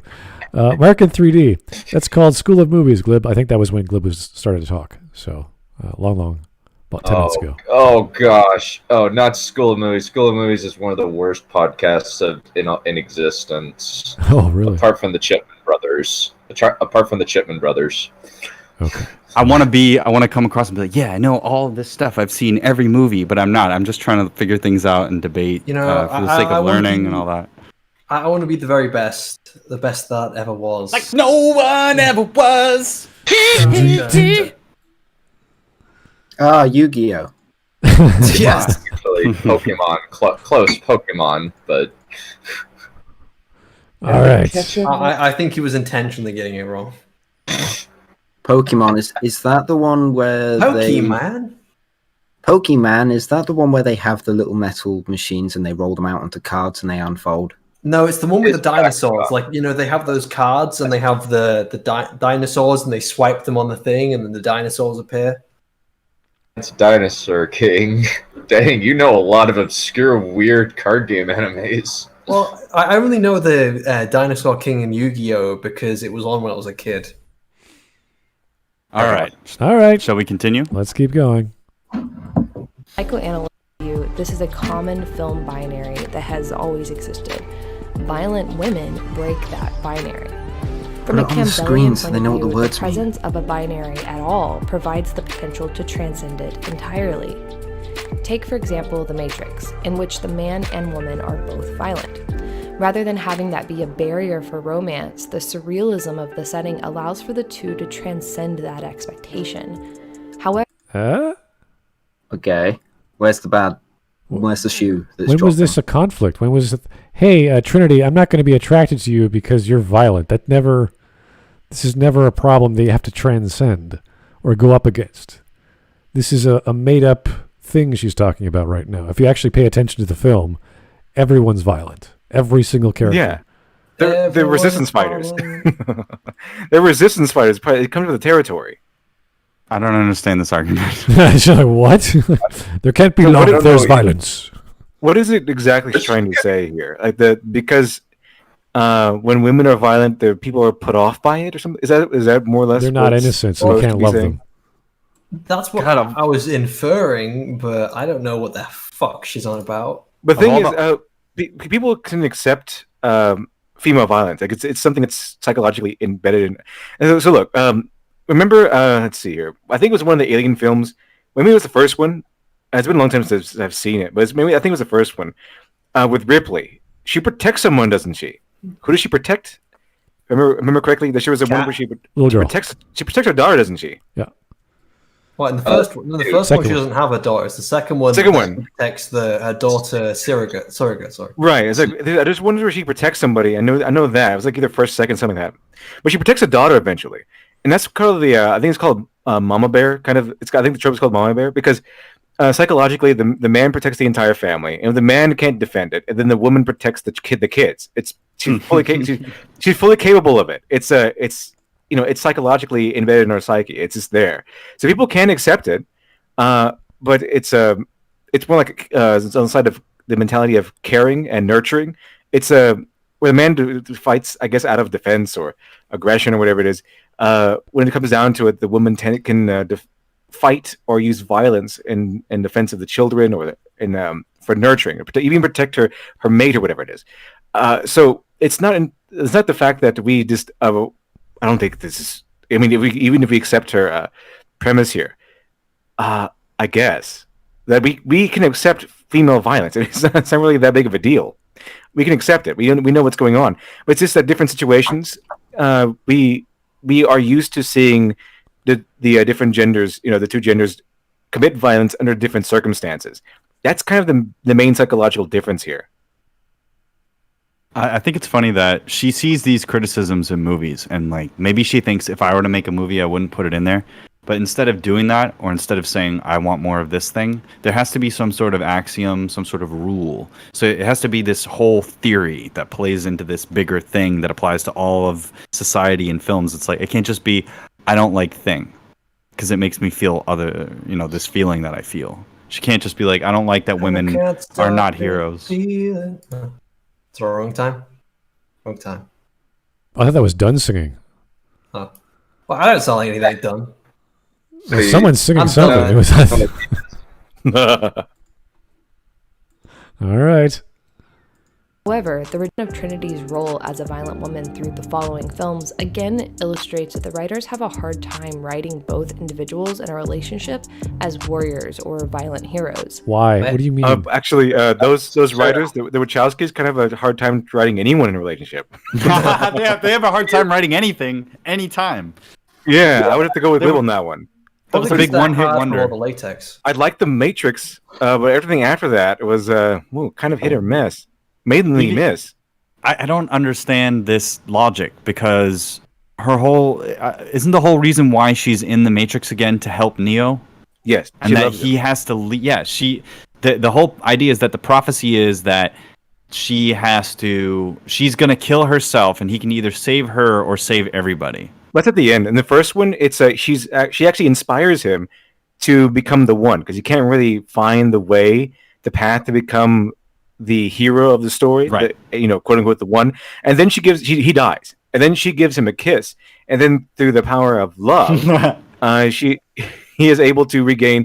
He was able to find his pathway to heroism, and he's able to essentially become the one. So it's not just him; it's them together. Can I just say right there that I always thought that the power of love as the message in a lot of stories is really cringe usually, but the best versions of that are exemplified by movies like The Matrix, because The Matrix does it in a way where it's the prophecy is fulfilled because she loves him. It's not because she loves him, it's because she admits that she loves him. We are confirmed that the prophecy is true with a fact that is relevant to the prophecy, but is just a confirmation for the character herself from the Oracle. Like, there's all these steps that each character has. You're going to fall in love, you're going to find the one, and then you have Neo, who is the anomaly later. I think you're confusing the power of love for the power of boner and simps. But I don't think that... Okay, no, 1 second, I'm being serious for a second. Yeah. So, I think that generally it's the kind of how the misunderstanding about the actual idea of these messages. So like the idea of friendship, or the power of friendship will save us. It's kind of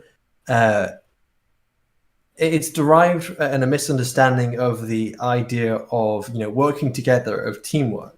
And there is something there, when you work together with someone, you're more likely to, you're more powerful, you're more capable when you have other people who are fighting beside you. But then it's often just kind of blown over the top of this idea of, the power of friendship conquers all, No, the power of love would be like Interstellar, where that's like the key to everything, but it's done through a black hole, which doesn't make sense. Done right, I would say love, in terms of done right narrative, I think it could be done more of like as a motivation. The reason why a protagonist fights so hard isn't some arbitrary power of love. It's got more to do with it motivates the protagonist more. Well, I'm saying a destiny plot. When you have the structure of like, this is going to happen to confirm this. Do you believe in this? You must believe in this. I was talking more generally about the idea of the power of love or the power of friendship than the destiny plot. The power of love is the message. I think is really well done in The Matrix in the context of a destiny plot. That was my point. Mm-hmm. He just kind of executed a little weird. Like, all of a sudden, hey, Neo, I love you. Oh, whoa. And he wakes up. Whoa. Yeah, basically. Well, The Matrix 2 and 3, their love stories cringe. Oh, yeah. Definitely, without question. I mean, it's all... It implies but I thought that... in the Matrix sequels... I thought it was really sweet when he's like dying, she's like, "No, Neo, you can't die because I love you." And then she kisses him and he comes back to life or whatever. And it's tied into what's going on outside. It's just that Wit and Folly in this endeavor is mad that she's the weaker one. The story's not about how awesome the woman is. That's what I'm getting from this. It's like it's this typical male jealousy thing about roles. She's not the chosen one. I mean, Trinity's not the chosen one. If Trinity were the chosen one, she would be the one getting all the power. I mean, that's it. If Trinity were the chosen one, it wouldn't have sold as well. It's just a story about Neo. It's not her. It's not Trinity's story. Sorry about that.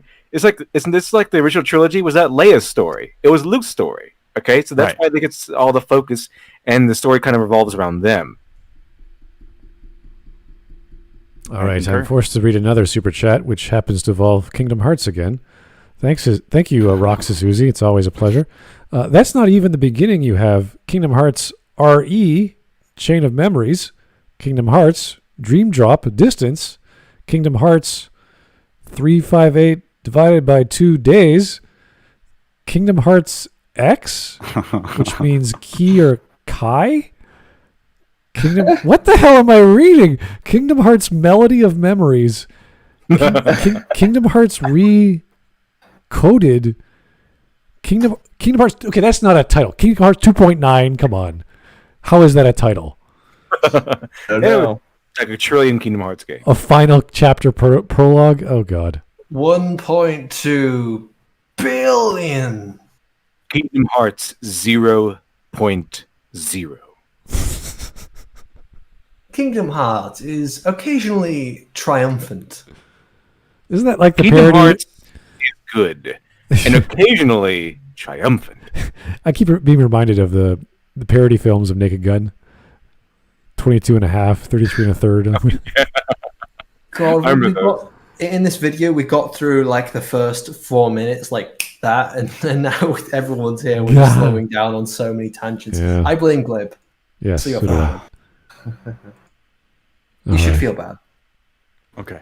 But yes, he's right. I think the theme of love, or the idea of love solving the problem at the end, causing a change in the character's supposed death in the virtual world to come back, allows him to become the thing he was always supposed to be, which is touching and cute. It's usually a theme explored in anime, a lot of Eastern works, Yeah. which is a big influence on the Wachowskis.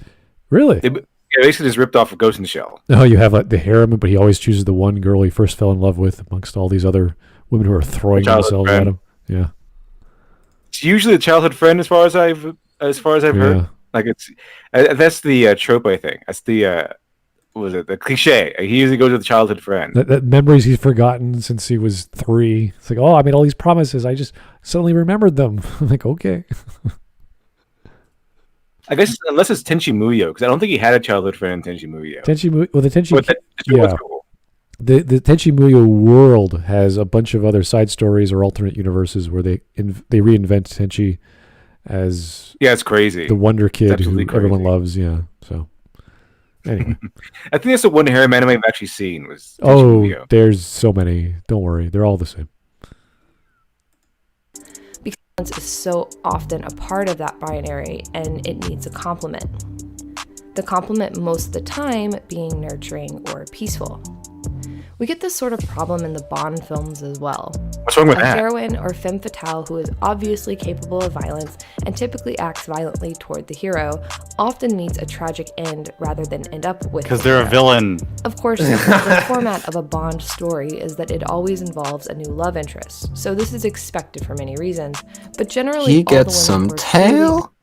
It's because he's got marital issues and he doesn't want to, like, attachments to the job because his wife was killed. It's obvious, like, why it is. That was based off Casino Royale, and the first one was Vesper, and she was more than just a female femme fatale. She had the entire movie goes on for another 30 minutes, I think, to go with her story or backstory with her brother, and she ends up dying as a result in this crazy. Was it like a building in Venice or something? Like it's filled with water? It's a building in Venice. Yeah. It's on I just really watched it on Netflix for the first time. I pretty much enjoyed it. It was very different than a lot of the other Bond films I've seen. Yeah. So as we move into this, the more I listen to this video, it seems more like less than a problem with how we write female characters or something like that, and more like a problem that she has personally with female characters not being depicted as committing a lot of violence or something. Like, how dare female characters not be given the role of what traditionally the role of the man? That seems to be the problem here. She's just upset because this girl is not able to beat up a dude and has her titties out and is desirable and pretty. That's what it seems like. I'm actually going to disagree. I don't think that's where she's trying to come from, but I'm trying to her from what I've heard. I don't think it's that way. She's complaining about how the female character is always put in a role of being the nurturer or the one being protected. No, usually the man is the one talking about like the femme fatale ends up dying, or whenever the woman does the violence, it's in a negative connotation. Yeah, and the femme fatale is a bad guy. And the femme fatale is usually a Mhm. villain. If they're not a villain, they're not a femme fatale. They could be a woman who's capable of committing violence. In fact, but if they're not against the hero and trying to usually the femme fatale is supposed to be like a villain who can tempt the hero. She represents temptation. Usually, I mean, the trope has obviously evolved over time. That's usually what you get. She's the villain who tempts the hero, and if he has another woman that he's attached to, she kind of allows him or saves him with her affections or her appealing to him. Something usually that happens, but the femme fatale is usually the bad guy, the bad girl, whatever you want to call her, the enemy, the antagonist. Mm-hmm. The Naughty seductress. girl. Yeah. Here's Alex Halo. And in Fate, each girl gets their own route. That's true. There's the 3 stories in Fate, or Fate Stay Night, the original Fate story that started off. There's the Saber or Arturia route. Again, these women are very powerful. She's like the strongest card, apparently. She's the Saber class. Then you get the Rin Tosaka route, and she's like this genius magician. And then there's the Sakura route, where she's like this super powered mage that's been dormant all this time. And she's like this crazy, she's also evil, but she's also in love with the main character. So the reason why I disagree with Elitra Glib, because she isn't talking specifically about action heroes. She's talking more about violence and like how violence is used in. She's using violence as a way to talk about gender. That's why it's the violence binary. It's not. It's her being like saying that it's not binary in her perfect world. Well, then we got a lot more work to do. Then she outright say it. She's outright say she used the word binary and how she likes the fact, or at least has observed the fact that when a woman commits violence, this is what she said earlier in the video. And when a woman commits violence, they break the binary. That's the one of the topics she talked about. Look, man, somebody's gonna get with Bertha, the big buff chick that works with the rest of the dudes in the cargo dock. You know what I mean? But it's not going to be me, okay? And it's not going to be the average guy. The average guy, we already know what he wants. Everybody's just in denial about it, and it's because women feel bad. What they really want is Abby. All the men just nope. Nobody wants Abby, not even Bertha, bro. I'll give you an example. There's a movie that, remember that lady who was she was in Hateful Eight as the wagon runner. She was in Death Proof as the athletic Australian. I forgot what else she was in, but she was Australian. She's an Australian stuntwoman. She was a stuntwoman for Daryl Hannah and Kill Bill, and she kind of became a little more popular with Death Proof. She actually started her own movie. It was a Expendables type movie. They described it as a female Expendables movie. Like instead of a bunch of gruff testosterone pumping men, it was a bunch of women, and she was the lead of that team. It also had Vanita. What was her name? She played Vanita Green in Kill Bill. I forgot what's her. Vivica Fox. I think that's what her name is. She was in there as well. It was basically a Expendables team, but they're all women. Do any of you know what I'm talking about? I haven't seen it, no. Yeah, no one does, do they? Is her name is it Zoe Bell? She's got pixie cut. She's blonde. Okay. Yeah, her name is Zoe Bell. But no one has heard of that movie, have they?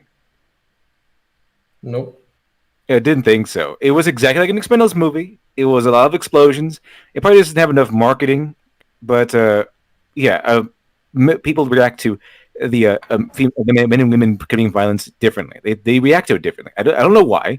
This is part of psychology. It's part of it. So you have to take that into account when you're making stuff like this.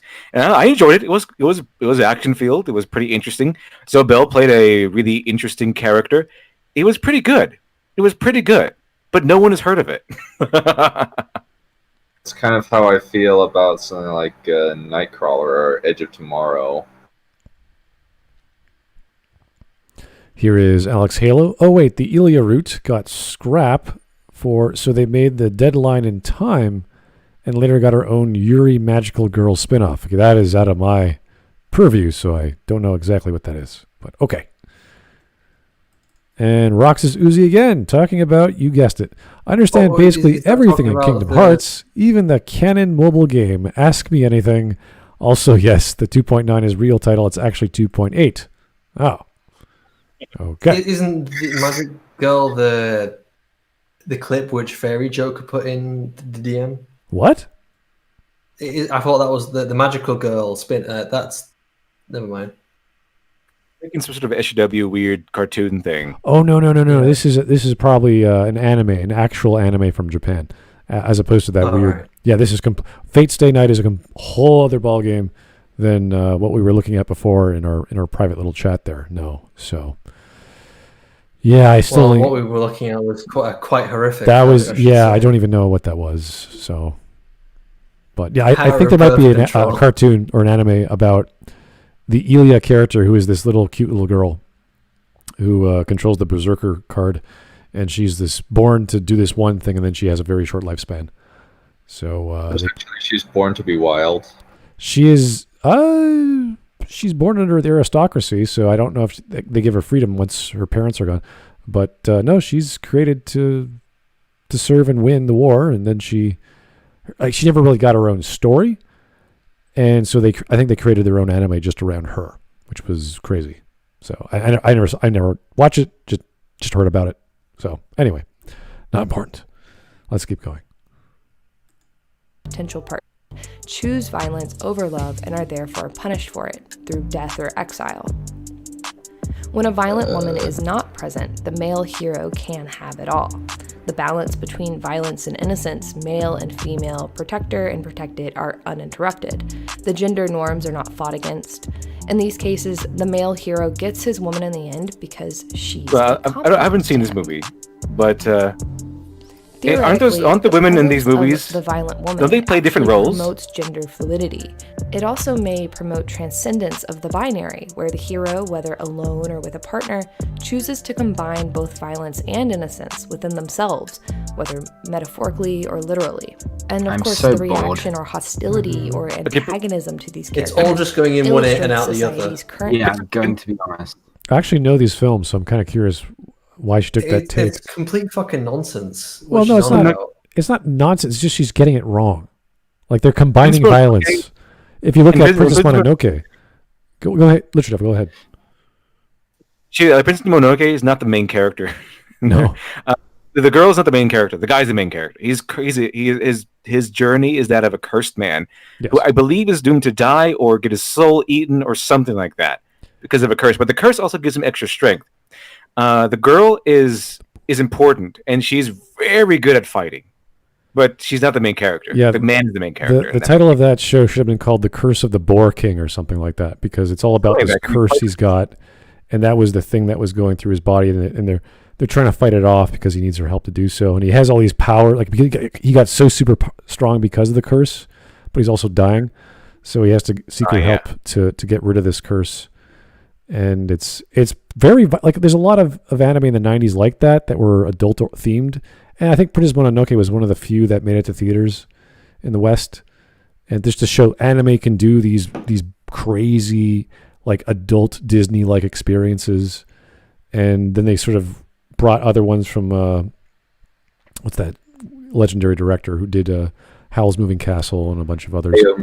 Miyazaki, yeah. So they sort of brought back the Disney to say, oh no, it's not all adult and crazy and sex and violence. No, there's some real nice children's stories in there, which are also cute and mature as well.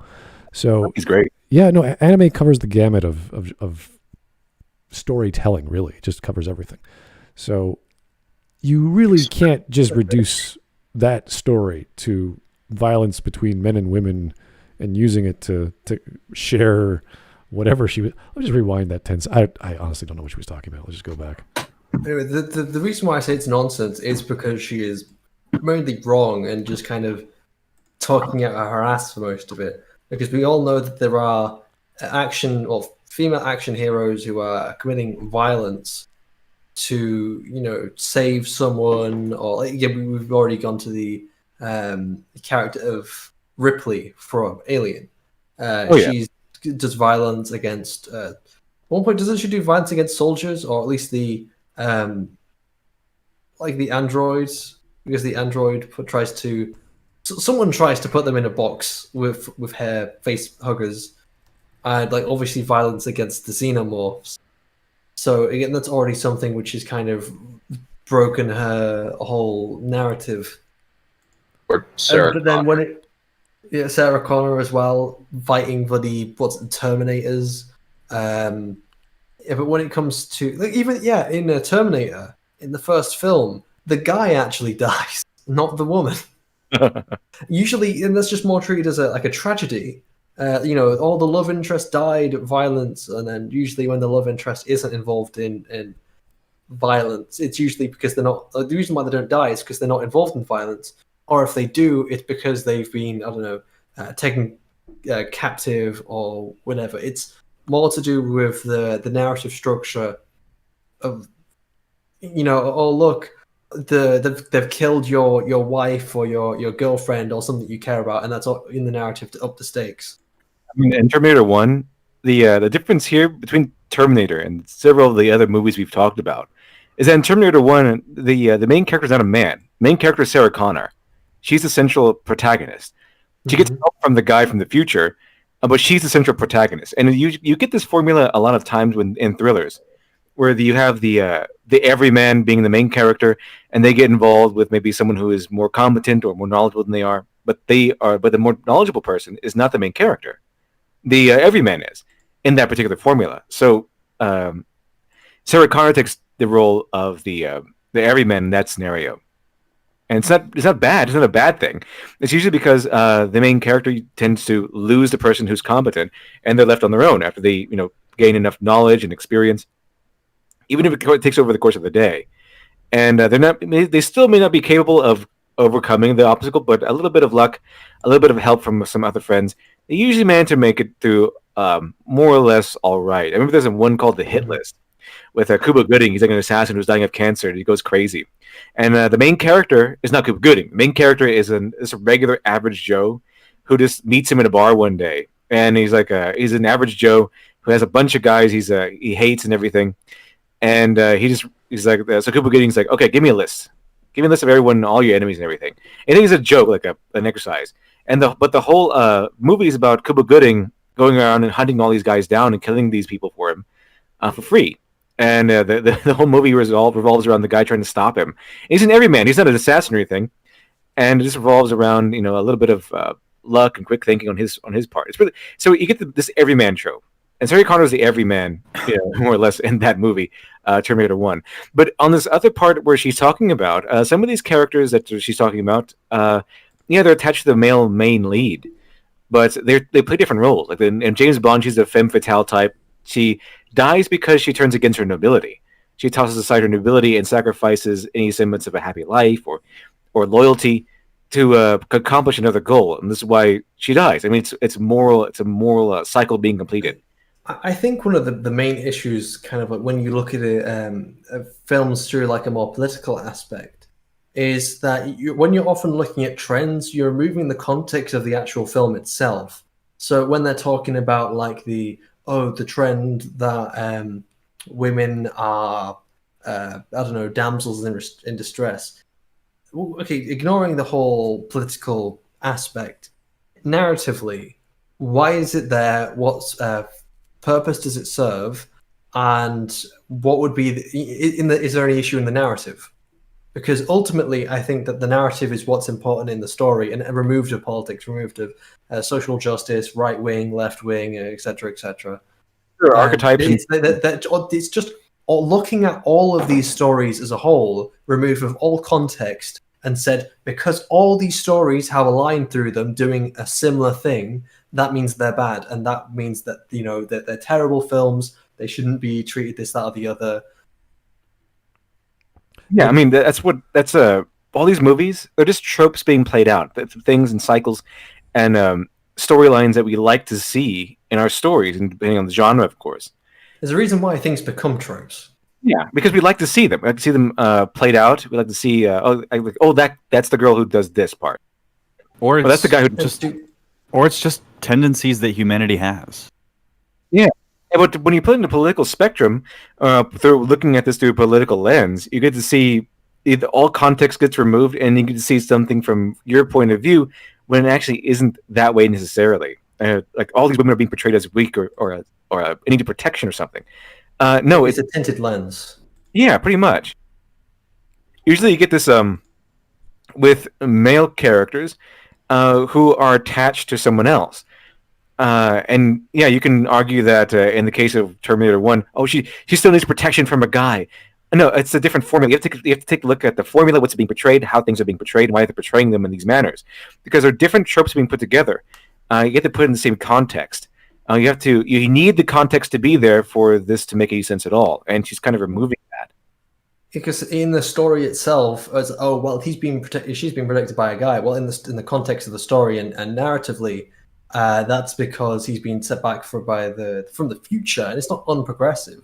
It still works fantastically as a story because he's also a vessel for telling the story. Because otherwise, if he wasn't there, she would just be killed. Terminator would just come along, wham, bam, dead, and there wouldn't be much of a story. But because he goes back in time, you can have that story. Not say you couldn't have the story in any other way, but that is the way that the story does go forward, and because it works, it's fine. It doesn't need changing. And I would say that it's different to how, because I suppose I'm trying to think, if you flip this on its head and says, what if you're looking at films through like a political perspective? Again, looking at all this political, or perhaps when you're looking at like social justice and stuff in films. I'd say, well, to an extent, I think some people also on the other political side can do that, where they see something in a film and automatically it's bad. But I would say at least what I hope to do a lot of the time is when, again, looking at the actual context of when something is happening. Some people, I'm not saying all, but I have seen some people who jump on the fact that a certain character is gay in a story as almost immediately a bad thing. And I'm trying to think of it was a guy on Twitter who was a good example of this. I don't know. I'll go to that bullshit. Knobs. Was it Knobs? No, bullshit. Yeah. He's confused the idea that a gay relationship or a gay character in a story is almost immediately terrible. It's bad. It should be thrown off the fucking table. It should never be seen. When in actual fact, the reason why we talk about progressive politics in a film is because it often doesn't work narratively. It negatively impacts the story because you're having a motivation outside the story and you're not thinking of the quality. You're just thinking, well, I need a gay character called Bill in my story, and they're just going to be gay. That's the only defining characteristic, and she's just going to keep making sure that she's gay every 5 minutes. That's the problem. Have a dad who's a conservative, and because he's a conservative, he's a evil Nazi bigot guy. And there's only one characterization of a conservative, and that's evil. That doesn't work for the story. It doesn't work. And that's the problem we have with it. That's why I try to remove it of the politics. It's not the fact that it's political; it often doesn't work with the story. I mean, if you go to Expendables, remember Stallone's character's name is Barney. What are Barney's politics? I don't know, and I don't care. I would often say if you are actually writing it well enough, I would say that because if you're writing it well, it would be a lot more nuanced. So therefore, it would be less on the nose. It would be less, this is right and that is wrong. It would be because ultimately you do have to adhere to some kind of logic in your story, and a lot of that logic is kind of derived from real life. So you have if you are applying that to a fictional context, you still have to abide by. You can't just say, well, conservative bad, left wing good, in all that kind of stuff. I do like some of the jokes of it where it can have obviously like the character might be right wing or something, but it's not coming out. He's like spouting out some weird nonsense, and like every once in a while he might go bloody commies, something like that. There is a character, because you just kind of reminded me. There is kind of a character in what's it called? It's something that Movie Bob had a really big hard-on for when it came to, and maybe even Thingy when it comes to the trolley problem. True now, The Good Place. The Good Place does have a character almost like one for one like that. He's very conservative. He's white and he's privileged, and like he's racist and he's sexist. He's like harassing women and all that kind of stuff. And it's like, well, you know, I can't tell a woman to smile, but what if they legitimately look better if they smile? Like, it is insane how much they try and push with his character. I can't remember the character's name, but yeah, he is in there in The Good Place. It's a Netflix show. All right, Roxazuzi. Again, if you gotta watch harem anime, why not just watch hentai? I don't know. It's a good enough argument, I guess. Also, I think it's time for more Weeb Wars. No, it's not. Never a good time for that. Now, Naruto is one of the best shonen except for Sakura. She sucks. She's worse than any Rey from Star Wars. You mean Sakura from Naruto? Or do you mean Sakura from Sakura Wars? Do you mean Sakura from Fate Stay Night? Like what? That's Sakura. A lot of Sakuras, aren't they? I don't know. A few of them. It's too many Sakuras. Very popular name in Japan. So, oh boy. Yeah, I don't think any of us can answer that question properly. So, do apologize, Roxas. I'm sure someone in chat though can. Walt. Challenging the status quo homosexuality will always be met with scrutiny. Yeah, okay. If you don't do it tastefully, then you must be surprised by backlash. I don't think the problem is having these elements in the stories. It's how it's done and why it's done. And you can't, as I was using the example of Bill before, you can't just have your gay character be the only defining character trait is that they're gay, and they constantly keep reminding you that they're gay. And that's just it. There's nothing else. There's nothing deeper. You can't have characters like that. That's the problem. That's very gay character. You make a gay character instead of a character who is gay. Yeah, we see a lot of flamboyantly gay characters in manga and anime. We see a lot of characters there for the sake of it. As Shiny said, they're just that's their only focus. They're just there to be the gay guy or the obnoxious dude. Any element, it's like, oh, okay, we know why you're there. It doesn't have to be homosexuality. If it's patently obvious why they're in the story, that's where you have a problem with either the writer not knowing what to do with them and just, hey, we need a guy to be beaten up a lot. Make him the slapstick go-to. And anytime there's a scene, we throw him in there and he gets beaten up. So you don't want to have these obvious scenarios because you take away all the mystery, all the fun out of discovering what is dramatic or what is comical or what is whatever in a story. So it's either a form of projection or you could argue it's soapboxing the director or writer wants to do. So preaching to the audience is another one.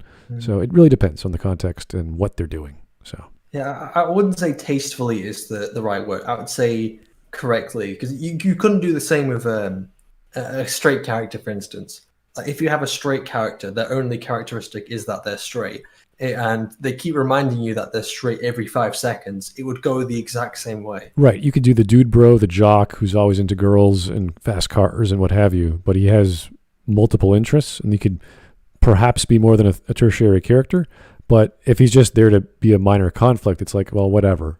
It doesn't really bother me. But if they're not even based off conflict, if they're not even impeding the main characters doing their job, why are you doing this? What's the point? So, anyway, 7:45.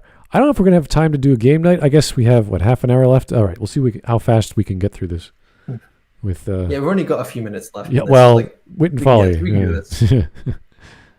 Okay, we'll try and keep tangents to them. Whether metaphorically or literally.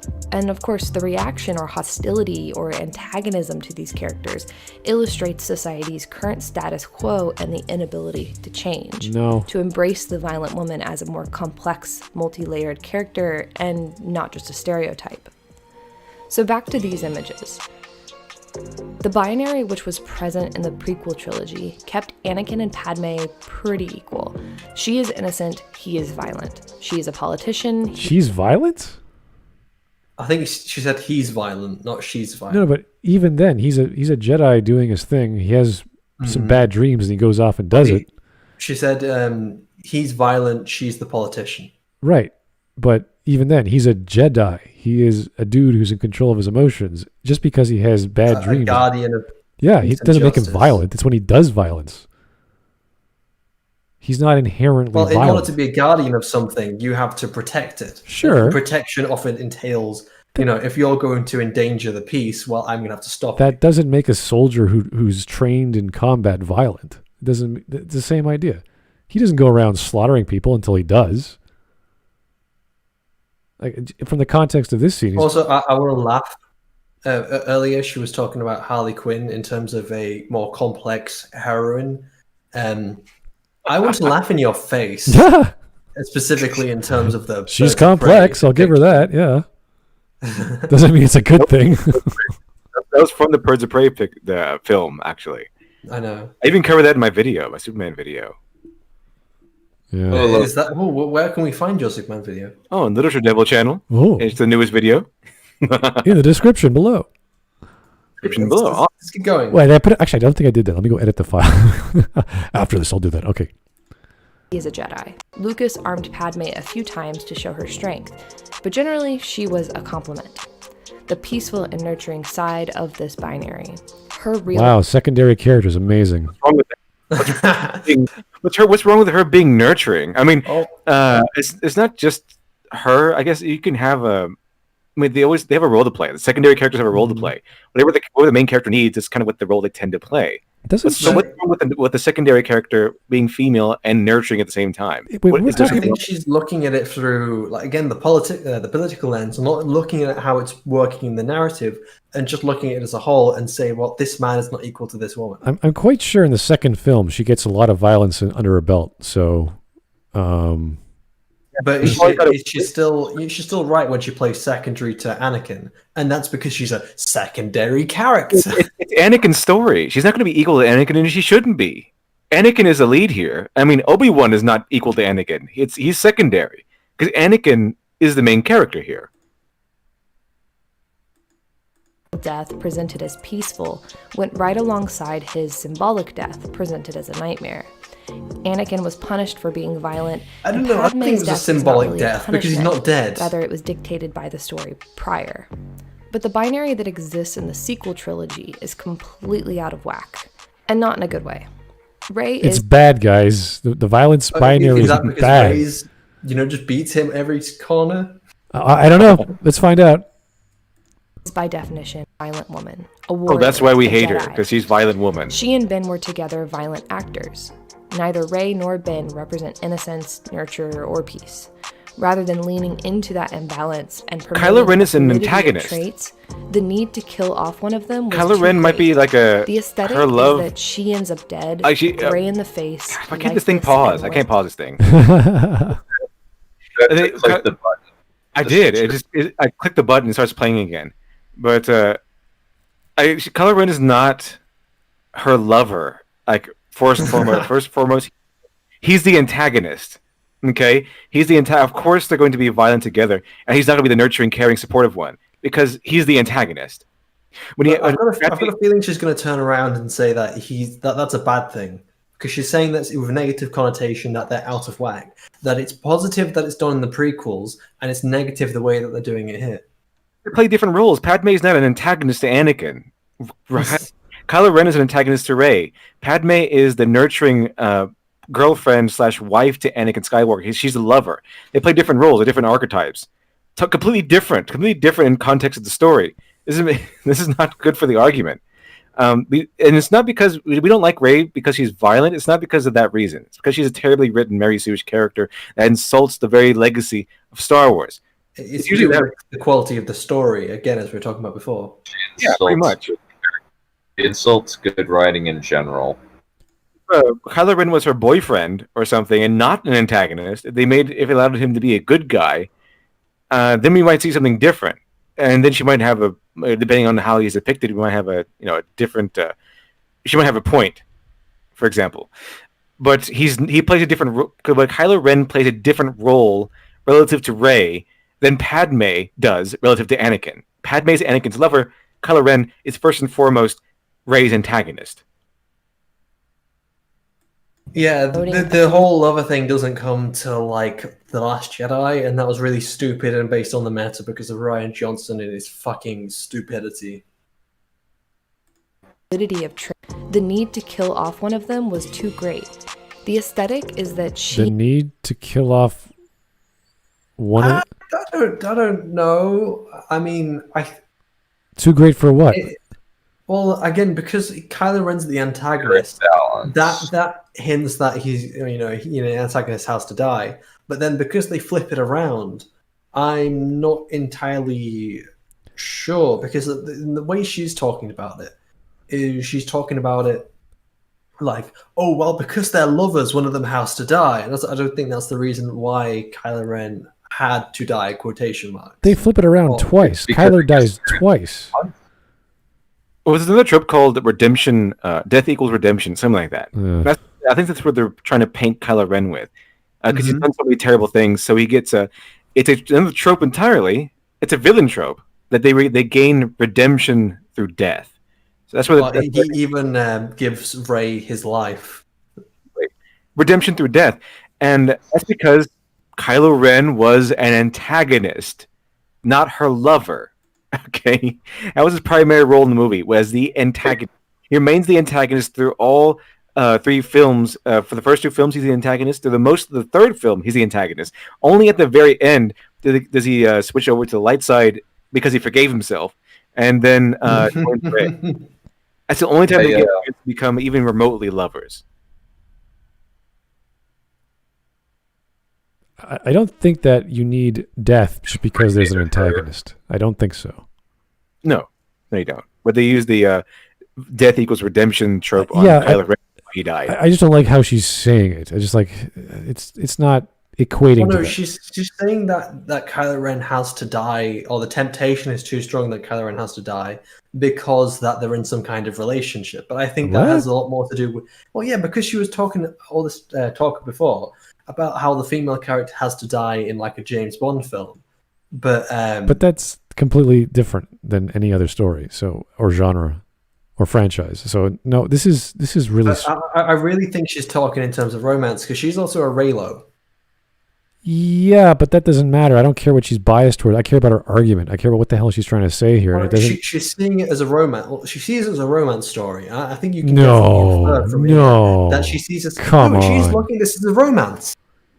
I think in terms of not a romance story, but like as in between Rey and Kylo specifically. I think she can see romantic elements, but not a romance story as a whole. No. Well, I meant romance is in their subplot.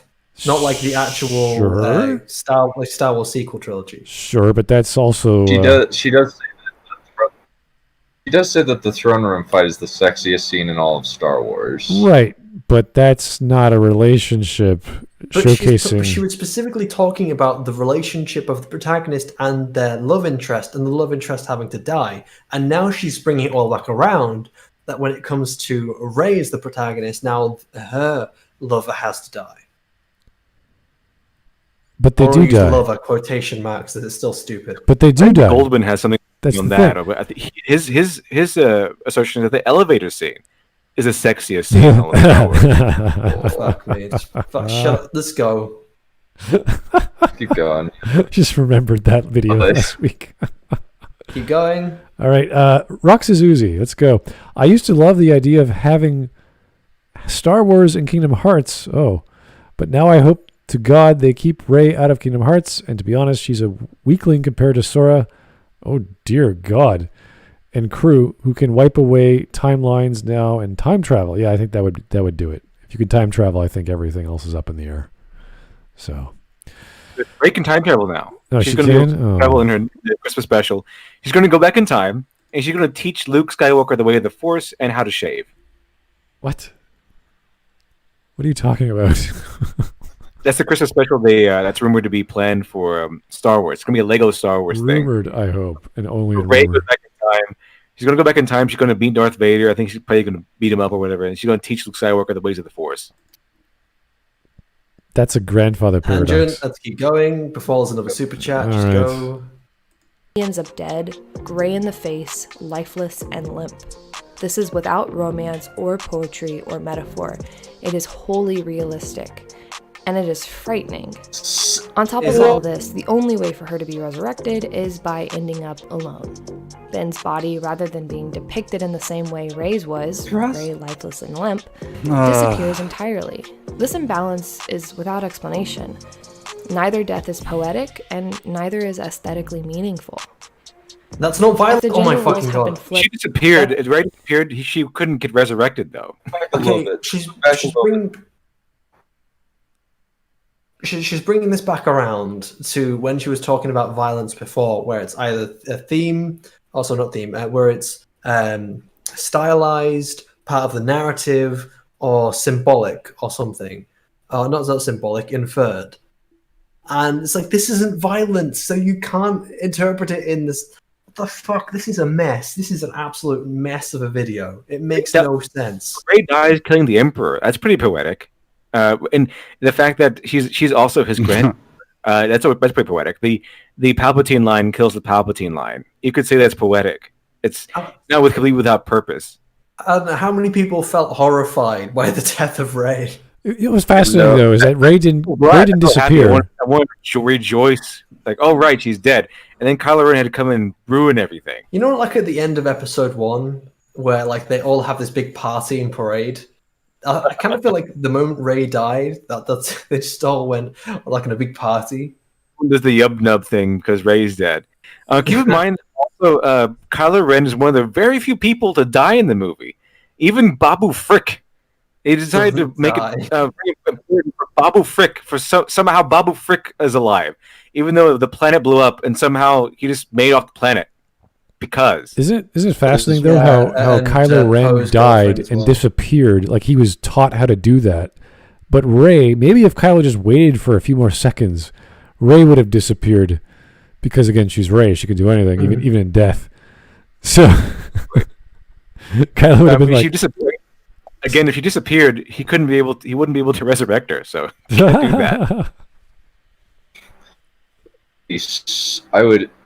I would laugh so hard. So would I. Hated her, because it would make so many of these crazy people like Sharon Shaw of School of Movies explode with fury. I would laugh so hard. Anyway, keep going. Keep going. Let's go. This balance is without explanation. Neither death is poetic, and neither is aesthetically meaningful. If the gender roles had been flipped, Ben might have been the hero that would have saved the female villain from her violence, but the heroine saving the male villain from his violence and maintaining her stance as a warrior and maintaining the romance. Okay, this is why I said I don't think it's because like an action hero thing. Okay, it's like, because now before she was talking about the male hero, the female died. And now she's trying to say if Kylo Ren was the main antagonist, he would have saved Rey. And I don't think that's the whole thing at all, really. She's actually making a sexist statement here, argument. Because the pattern is males protagonists survive and female love interests die. And here we have the exact same scenario, only the genders are swapped, which is fine if you want to maintain the pattern. And now she's saying no, it would have been different or bad.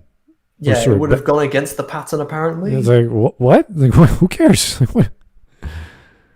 It doesn't make sense in any context. It doesn't matter if the genders are. It's still a stupid scenario. Between these goes so against the norm. By the current status quo, you can't have two warriors fall in love and remain warriors. Why not? Why? Okay, what status quo is achieved? What the fuck? Here's an interesting thing. I think that doesn't technically isn't Mission Impossible kind of Mission Impossible seems like it's moving toward Rebecca Ferguson's character Ilsa Faust and Tom Cruise's character Ethan Hunt getting into a relationship, and they definitely have this dynamic. They're both spies. I'm not seeing the problem. The same thing that they were. They could both have been warriors or spies. Also, this is the exact same formula. Is that the genders are switched? James Bond, his Bond girls, they Mhm. die. Lovers tend to die. Ray's lover, according to Ray Whitten Foley, he died. So what's the difference here? Is the genders are flipped. I think it's But probably she's again. We were saying before. She said if the genders were flipped, that they would have survived. But no. I think that part of the problem. I think the problem that I'm trying to understand this woman because she's speaking in weird terms. I think it's probably just like she's saying that because of the culture that we are in, we can't have a warrior woman and a warrior dude get together because it breaks the binary. Or example, specifically, or specifically, the female being the protagonist. What are the other examples of that? How do you know? What are the other examples of a female character in this position where they can't get together in the end? But anyway, you can't really even bring it to this context specifically because the sequel trilogy is such a mess. Because you have an antagonist who becomes a love interest that becomes a protagonist that then dies at trying to save the other protagonist or the main protagonist. And it's like, what the fuck? It's all just all over the place. So there's not really any kind of direct comparison you can make. The problem is she doesn't think it's a mess. She just thinks that the last one is problematic. Because she doesn't get what she wants? I don't know. I'm a little. But then she's turning around and saying the prequels aren't like that. They're not problematic and they're fine the way they've done a Padme and Anakin. Well, I thought the binary apparently they complement each other. But you think because of the whole statement she's been making this entire video, that should be against that. Well, the binary she was referring to was the violence on one side and then innocence on the other. So the women are either one or the other. So now that Rey is not innocent, she's now the other side, and therefore the rules must apply to the violent protagonist regardless of gender. They do in this case because the interest or the love interest goes away or dies, and that's would have been different if Rey was a male. You know, like, and you know, funny thing, another thing that goes against the whole stereotype or whatever the fuck she was on about before, saying that whenever a male character gets a passive woman, the passive woman always survives to continue being the love interest. Like Padme dies, she's quotation marks passive according to your definition. At least she describes her as being passive. Yeah, I'm not sure what she's getting at here, but whatever. I think she's contradicted herself with this example. Maybe she needs better examples. I don't know. Tyler Preston, the battle couple trope proves Quentin wrong. There's plenty of all sorts of friendships and lovers friendships that involve direct combat. Look at what's that crazy Xena Warrior Princess? That's a crazy show all about combat and death, and it ends up her best friend she loves end up together at the end. They die multiple times throughout the series in God knows how many ways, and brought back for entertainment purposes, but lots of different examples of that through all sorts of miniseries on TV. Fantastical. Farscape is another example. All over the place. Oh yeah, you just reminded me. Farscape. Farscape has the main protagonist who's an action guy. He's a. I don't think is he a soldier? Yeah. At least he's actually Astronaut. an action hero. He does a lot of action fighting. Yeah, he's a scientist, I think. A scientist pilot guy. Well, he was an astronaut. Yeah. And then he eventually has just to learn how to fight. But his girlfriend is actively a soldier, and she's better at fighting than he is. It's Claudia Black. Yeah. who was a soldier. And then, like in that story, still, like they end up happy together. Wait! I just remembered. Firefly, Serenity, is not a warrior. He's a pilot, and he's kind of a passive dude. And his wife Zoe is the most badass character on the crew, and yet he's the guy who dies at the end of Serenity. Yeah. Yeah. Actually, thinking about it, yeah, I think it's also funny that he also brags about how amazing she is. He's like, "Have you ever been with the warrior woman?" Or it was definitely legs. He's all like sim bragging. Yeah. He's like, I have this amazing, hot a badass woman as my wife, sucker. It was definitely the legs. After she says, we're very private people. But anyway, 2 more minutes of this shit. So Ben dies as if he were a woman in a Bond Oh, film. Vesper. The same violence and balance What? is struggled with in The 100, where Maddie is arguably Clark's complement, representing innocence. It's also seen in Maleficent, where Aurora is her innocent complement. Making women violent actors in the story decreases their chances to have romantic partners because writers struggle with making men weaker, and they struggle with finding complementing traits out. No, they don't. And now you've confused me, because you've just randomly inserted a clip of Ahsoka from the Maz Sisters arc, where there is no romance.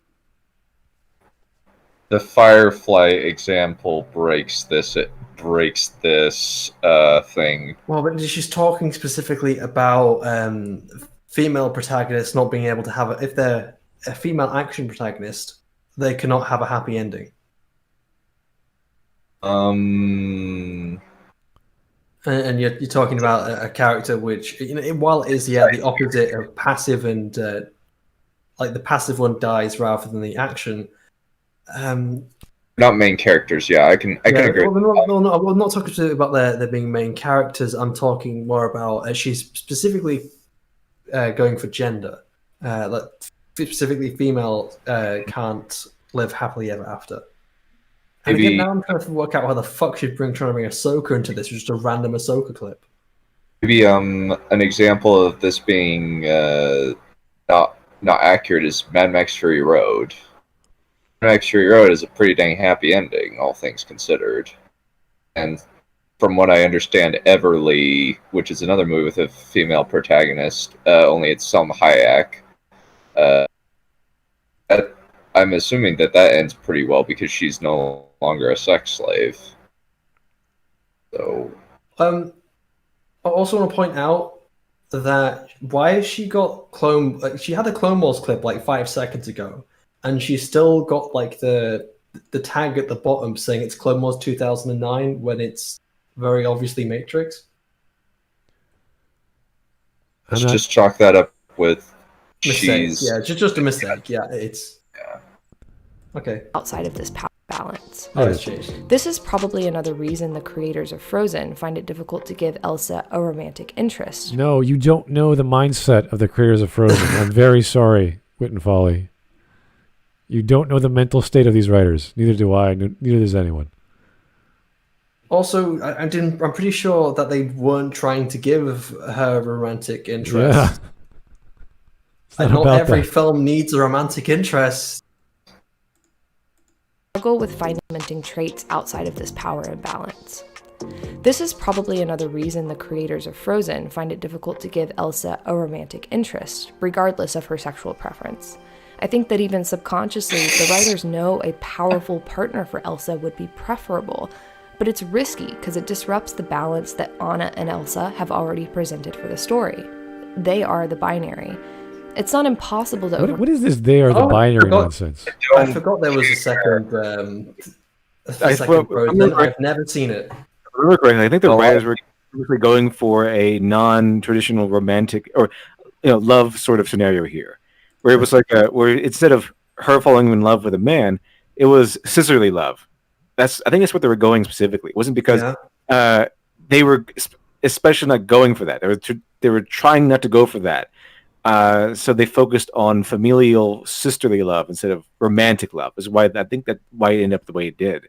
But even then, while you're still focusing on sisterly love, you can't because she's. I think now she's getting on to saying that. Oh well, Anna is the passive, while I've already forgotten the name of Elsa. Elsa's the violent, aggressive. Elsa's not violent. Well, aggressive action. She's the power. She's the Anakin, apparently, of the relationship. That's the best way I can put it in what the fuck she's talking about. Even then, you don't need to have the relationship be the binary quotation marks, where one is the passive and one is the action. where you can, at the same time, even if you're not doing that, you can still have a relationship. It's not. This is all just. This is a children's flick. This is not something super deep and complicated. So, yeah, sisterly love is not that difficult a thing. Being part of a family, teaching morals and ethics, people care about you, being part of a community. Those are the lessons you find out in the Frozen stories or the movies. Not going to be too much death. Not going to be too much. Nope. Also, there's kind of just this theory going around that like a lot of people want Elsa to be gay just because. Well, I think Elsa and the snowman obviously have the best relationship, the best ship. Obviously, they should be together. You could always recreate him, I guess, in case he dies. Well, if you ever heard the song "A Carrot for a Cock," Oh, of course. Thanks, Shiny. I forgot about that one. It's a real song. I'm not. All right. Well, 1 minute left. Get this through. Yeah, It's just that it drastically changes their product. Violence that is aesthetically meaningful and plays with the binary in creative ways absolutely does exist. However, as stated The fucking prior, Hunger it's Games? often an isolated incident or in specific genres. While male-centric dramas, comedies, and dramedies are seemingly more violent in both structure and narrative, female-centric stories are becoming Men more prefer careful with violence how in they their- handle their in their female media. characters. But this is not exactly wanted or needed. Yeah. Do you understand by the genre? feminine Why audience. some people Violence towards women are or drawn violent towards some women genres can and some be people aren't? depicted if the writer provides meaningful layers to the aesthetic. There's even a big Violence is controversy. not an aesthetic, idiot. You don't understand violence. You don't understand masculinity. This is stupid. When she's saying violence, what she really means is action specifically. Well, What she can suck a dick. The way she's talking about it is like, again, I only realized this later, like I think probably towards the end of the vid, that she was actually talking about action and not violence. Because action and violence, they're very different things. I mean, you can they correlate, they equate to each other. You can have action and violence at the exact same time. But it's not correct to say that one is exactly the same as the other, because while a car, like a racing car, it's a race or something, that's action, but it's not violent. It's just you can have aesthetic violence and unaesthetic violence. Violence is not like violence is a series of things. It's multiple things coming together. You can't just say it's an aspect of this film's aesthetics is just violence, because you could have a violently aesthetic movie that has absolutely no fighting in it or very little fighting in it. In fact, one of the best movies that does this is Only God Forgives, which has very few fighting scenes, but it's all about violence with a closed fist versus when you open your hand and you accept and submit. And it's done with masculinity. So men have to submit, and they also have to fight for what they believe in or for an ulterior purpose. Saying that violence is an aesthetic is a way of discarding it and compartmentalizing it because she thinks that it's less valuable. And it's because she doesn't understand it, because she doesn't understand masculinity. But here as well, she's also saying that, well, if there is some kind of depth, or if, it does something for the narrative, or essentially, I'm paraphrasing here, essentially what she's saying is that if it provides something for the narrative story, then it's fine. If it has a context, then that just validates like half the examples she's talking about, because James Bond, again, has a reason, has a narrative reason, has a context for why this stuff is happening. Terminator, all these other films, excluding Rise of Skywalker, all have these reasons and context that they work within the story. So therefore it's fine. So why has she just made this entire video about nonsense if she's just said that everything is invalidated by the context of the story? No one actually thinks this way. Wants to justify our own existence. There's a big. I mean, men tend to like violence in the movies and the media. Women tend to like more romantic side. And there was a big controversy. Remember, in Dragon? I think it was Dragon Age 2 or something, where one of the creators, said that she would prefer if like it was just the dialogue stuff for Dragon Age 2 and none of the combat elements. Just to get all the fighting stuff out of there. Basically make it like a Telltale sort of game without Sounds boring. Yeah, it was kind of strange. She would prefer if they didn't have if they just had dialogue, and that's actually different. It's actually something that you can look up. There've been studies on it. I did that on my superhero comics are for men video, where we look up stuff where women actually. Of course, both genders will like things that are the same. They like action and drama, whatever. Different genders tend to prefer different things in their media. It's just something that it exists. So when you if you're trying to make money with your media, and you have to the most important thing is to identify who are you writing for, what kind of audience is going to be wanting to buy your product. And if you're making like a movie for men, go action. If you're making a movie for women, maybe we'll go romance. Good and Folly is a good example of this. She wants everything to be romance. She's really hyping and harping on the romantic aspects of this stuff. So yeah, I mean, if you want to go with, you want to sell it to men, make it more action-packed and violent. If you want to sell it towards women, sell it more towards romance. Yeah, with 30 seconds left, come on. All right. And without that meaning, the violence packs an unpleasant punch to the female viewer. Though with it, there's the ability to transcend a duality and Mad shake Max up man's gender movie, by the norms way. without alienating I don't the care audience. if Furiosa in there. It's still a man's movie. Go. Yeah, it is. No tangents. No tangents. Shut the fuck up. And why is it being used in the way that it's being used? If that's her point, then you just argue context. That's all you have to argue. It's the way it's being used in the story. Yeah. Your lane, okay? I'm not going to come out here and say Downton Abbey is a shitty show and it's stupid and it needs more gun violence. It needs a guy with a revolver and a cowboy hat.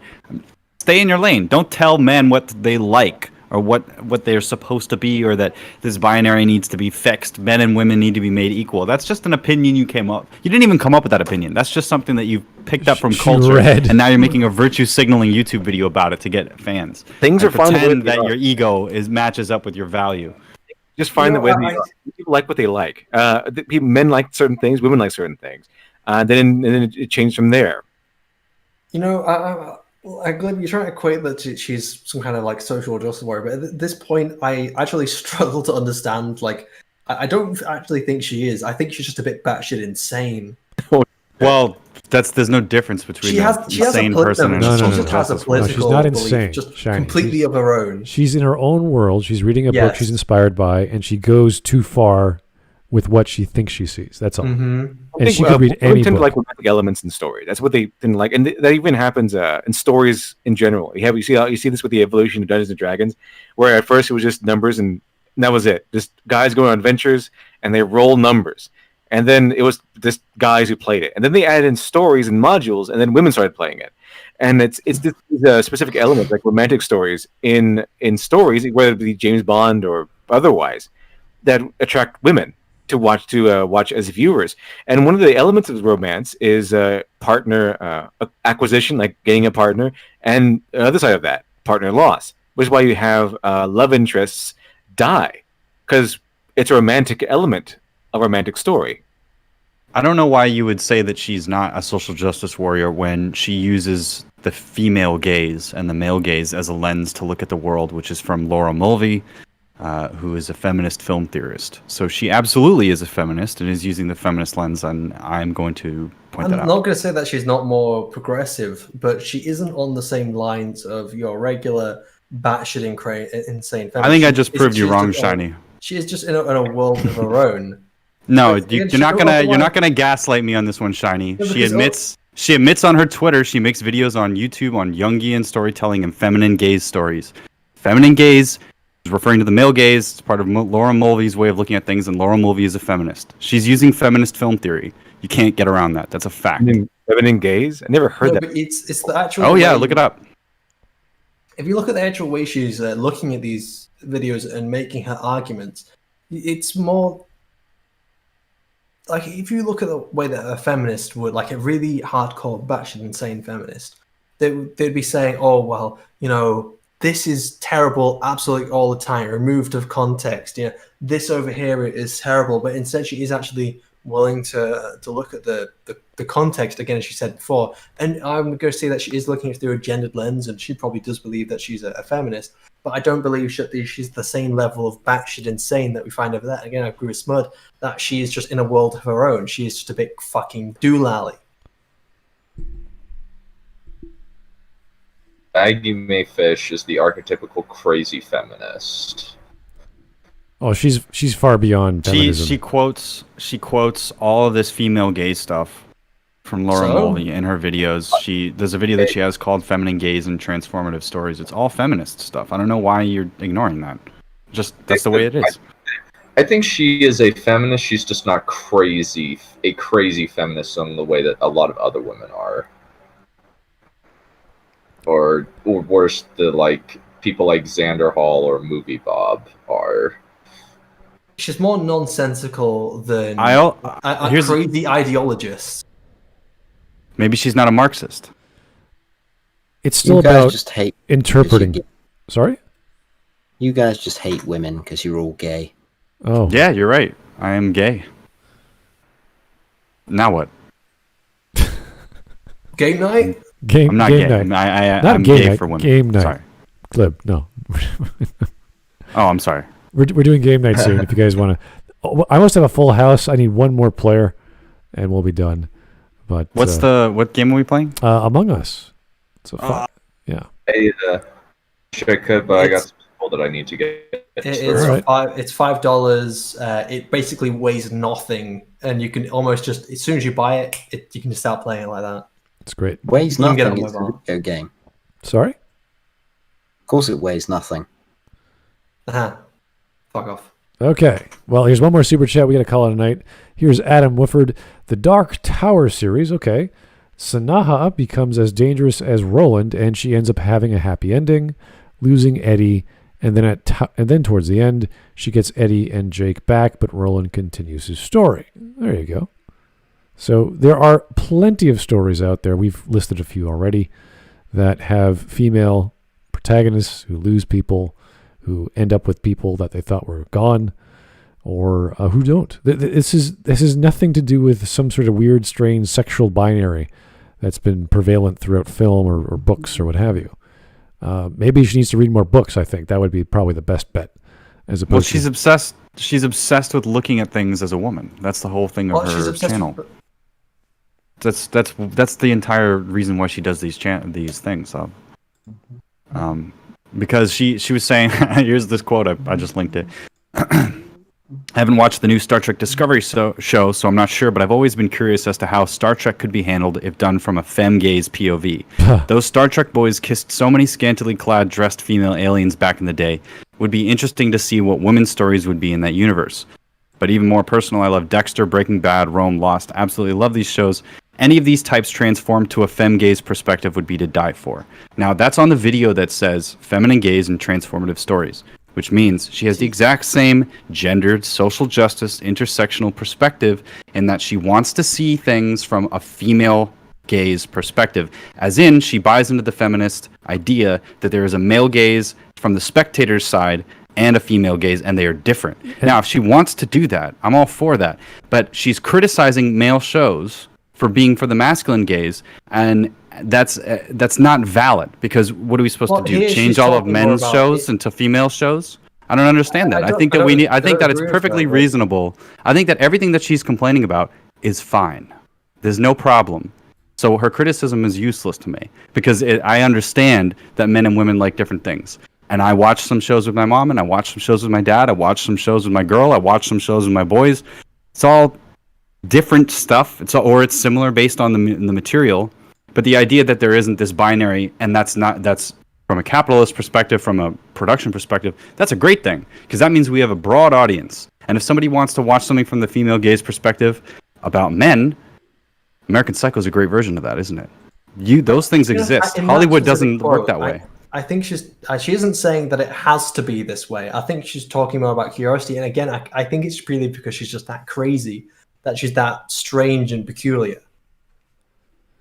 Interesting she enough. Is strange and peculiar. I will admit that. There are dozens of We're talking about authors. someone who she talks about all this big artistic deep meaning. What if this? What if that? And she says, I'm curious if I could see how Star Trek handled if it was from a femme gaze point of view. Right, and that's so she's interested in feminist stuff, and she's interested in Jungian psychology, and she's interested in mythic archetypes. And she applies the mythic archetypes and wants to transform media, or is thinking about how different media would be if it was gendered from a female perspective. She's not even... I would say that she's not extreme in her ideology. She's just extreme in her fucking batshit loony craziness. Maybe it's because what she's using as a basis for her ideas makes sense to her from her perspective as a woman, doesn't make sense outside of her perspective in the objective sense, which is what I surmise. I was about to say that she was complaining about Star Trek. There's dozens and dozens of Star Trek authors who are women. They don't use the female gaze nonsense. Yeah, one of the main characters is actually one of the main creators of Star Trek is DC Fontana, who is a woman. And many of the male names that you see in Star Trek are actually females just using writers' names or whatever, pen names. The other thing is that the male gaze and the female gaze when it comes to sexuality is pretty much an interchange. So you can have a really good romance story for men and women. It's the non-romantic parts that are going to be gendered in its potential, what people are more likely to look at. It's the most obvious thing in the world. Game night. Yes, we're doing it right after this. So thank you everyone for tuning in. We're going to switch about 10 minutes over to having a stream on Smudcast. Was it Smud Game? What the hell did I call it? I can't recall. Anyway, same game, Among Us. I've almost got 10 people going. We're going to start in about 10 minutes. Thanks for tuning in, guys. We really appreciate it. Everyone, it was almost a full team, I would say. Even BB popped in for about 2 minutes. They had to leave. So Fairy Joker was here. We got Dunn popping in. Of course, LiteratureDevil, Shiny, Voice in the Radio, and of course, our very talkative and opinionated Glib. So thanks, everyone, for popping in. Folly brings us together and unites us. And confusion and anger. Yeah, I know. To be fair, out of all the people that we have covered, she's one of the people that would be most fun to talk to, like in an actual, just general, casual sense. Some people you can't, like Xander Hall or whatever. It's just bullshit. But she sounds like we could have a conversation, and it's just perspectives. Just don't equate. Comparatively, Wittenfall is a breath of fresh air. Yes, she is. God, how sad is that? Compared to what else we watch, I think it's pretty sad. Yeah. So. Yeah, it is kind of sad. Like, I would rather have a conversation with her than Patrick Willis. Although a conversation with Patrick would be weird. It would be so awkward. No, it'd be like, oh dear, this is not going to go well. So you'd be lost every time he opens his mouth. You'd be like, wait, what? You think that? Well, Wit and Folly she'll have something interesting to say about Joseph Campbell, because you never read all of Joseph Campbell, and she might have actually read beyond a few chapters. But her interpretation will be very confusing. But that's why you get to know her and ask her questions about that. She's educated on those things. But yeah, Patrick would just be chaos. He would just be random comments. So Just Right might be an interesting conversation. I've listened to his conversations he had with Mahler when he appeared that one time. It did not sound very good. He's bland, but he's not totally insane. No, you could have a conversation with him, but I don't know what you would get out of it if you were debating. It would have to be one of those things where you talk to him like, hey, personally, Sage, what are you interested in? What do you like? What influences you? Right. It wouldn't be about the topic, because he's already stated that the things that we care about are things that he doesn't care about. To his detriment, in my opinion. Yeah, which is not helpful for having an investigation into why you like something. So it makes me feel X. It's like, that's not a reason to care. It's not helpful. It's not helpful. No. That just states who you are. The horror film made me scared in this sort of way. It's like, that's fine. So is everyone else scared of horror films. Anyway. So, yeah, guys, you want to hang around for a game night? That's great, but I'm only going to have one more person into the voice chat. Everyone else is going to be watching on stream. So give me 10 minutes. We'll get it going. So thanks so much. Talk to you guys real soon. Keep on making suggestions. Leave them in the suggestions channel on the Discord. And we'll talk to you guys real soon, like in 10 minutes.